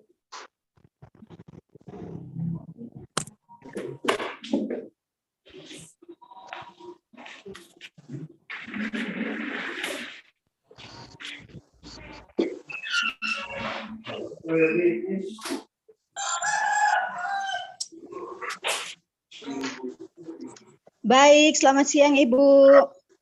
Selamat siang. Ya, bisa Saya menyampaikan pesan dan kesan. Ya, baik. Kalau pesan saya, terima kasih untuk para panitia DPD Kabupaten Trenggalek yang sudah mengadakan webinar ini. Sangat luar biasa karena bisa kita bisa melaksanakan webinar ini bukan hanya dengan para perawat dari Indonesia, tapi juga dari luar Indonesia. Materinya sangat luar biasa. Kami yang dari Nusa Tenggara Timur sangat senang dan kami bangga menjadi seorang perawat profesional. Dan kami sangat-sangat merasa bersyukur karena kami sudah memilih, kami sudah mengambil jurusan perawat.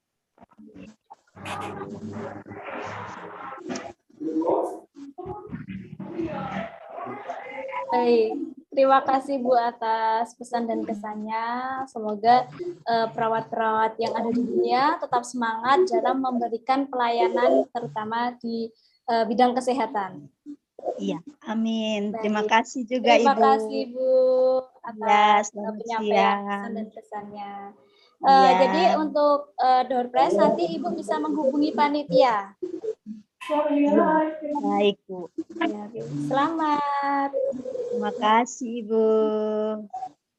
Baik, untuk kesempatan, ada satu kali kesempatan, silakan untuk Bapak Ibu yang ingin menyampaikan pesan dan kesan, bisa untuk on kamera dan on mikrofon, silakan.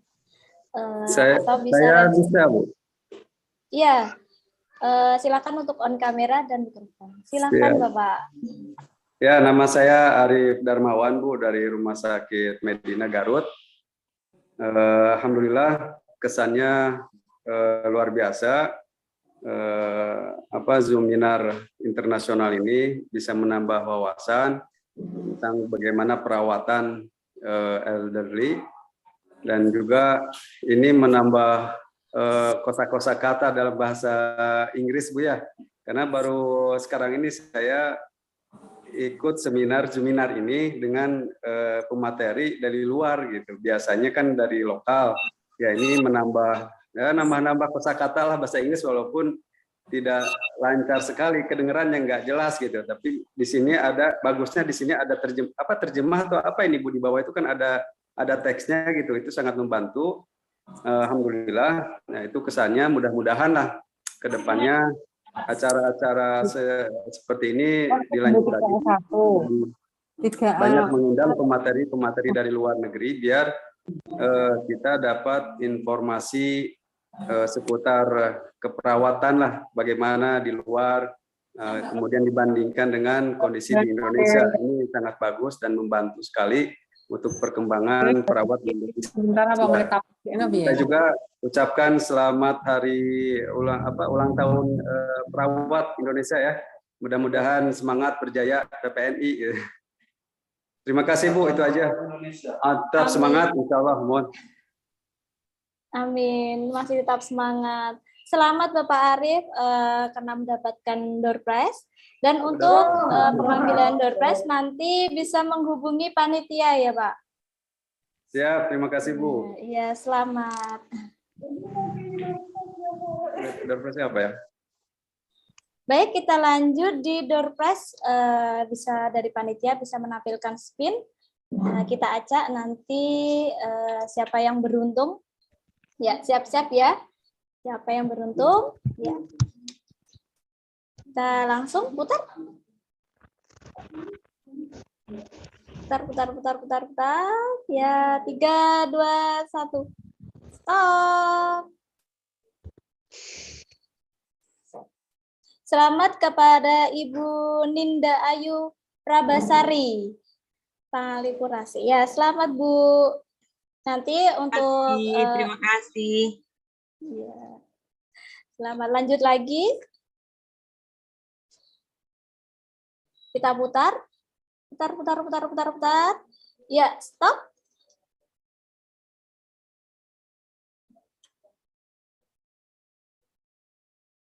Selamat kepada Ibu Siti Jubaidah. Selamat kepada Ibu Siti Jubaidah. Ya, mungkin bergabung melalui Zoom ya. Kita lanjut lagi. Putar. 3,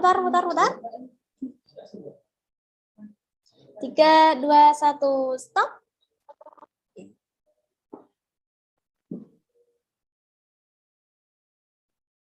Selamat kepada Ibu Christine Widoning Tias.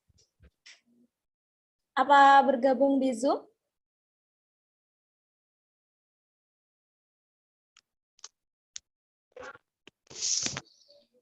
Ya, mungkin melalui YouTube ya. Mungkin bisa lanjut lagi, 2 lagi. Siapa yang beruntung ya? Putar. Ya, stop.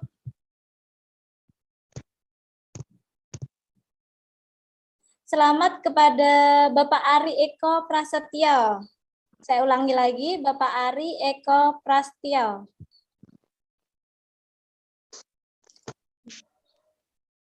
Mungkin 1 kali lagi ya. Untuk door prize kali ini, kita langsung saja. Putar. Stop. Siapa yang mendapatkan?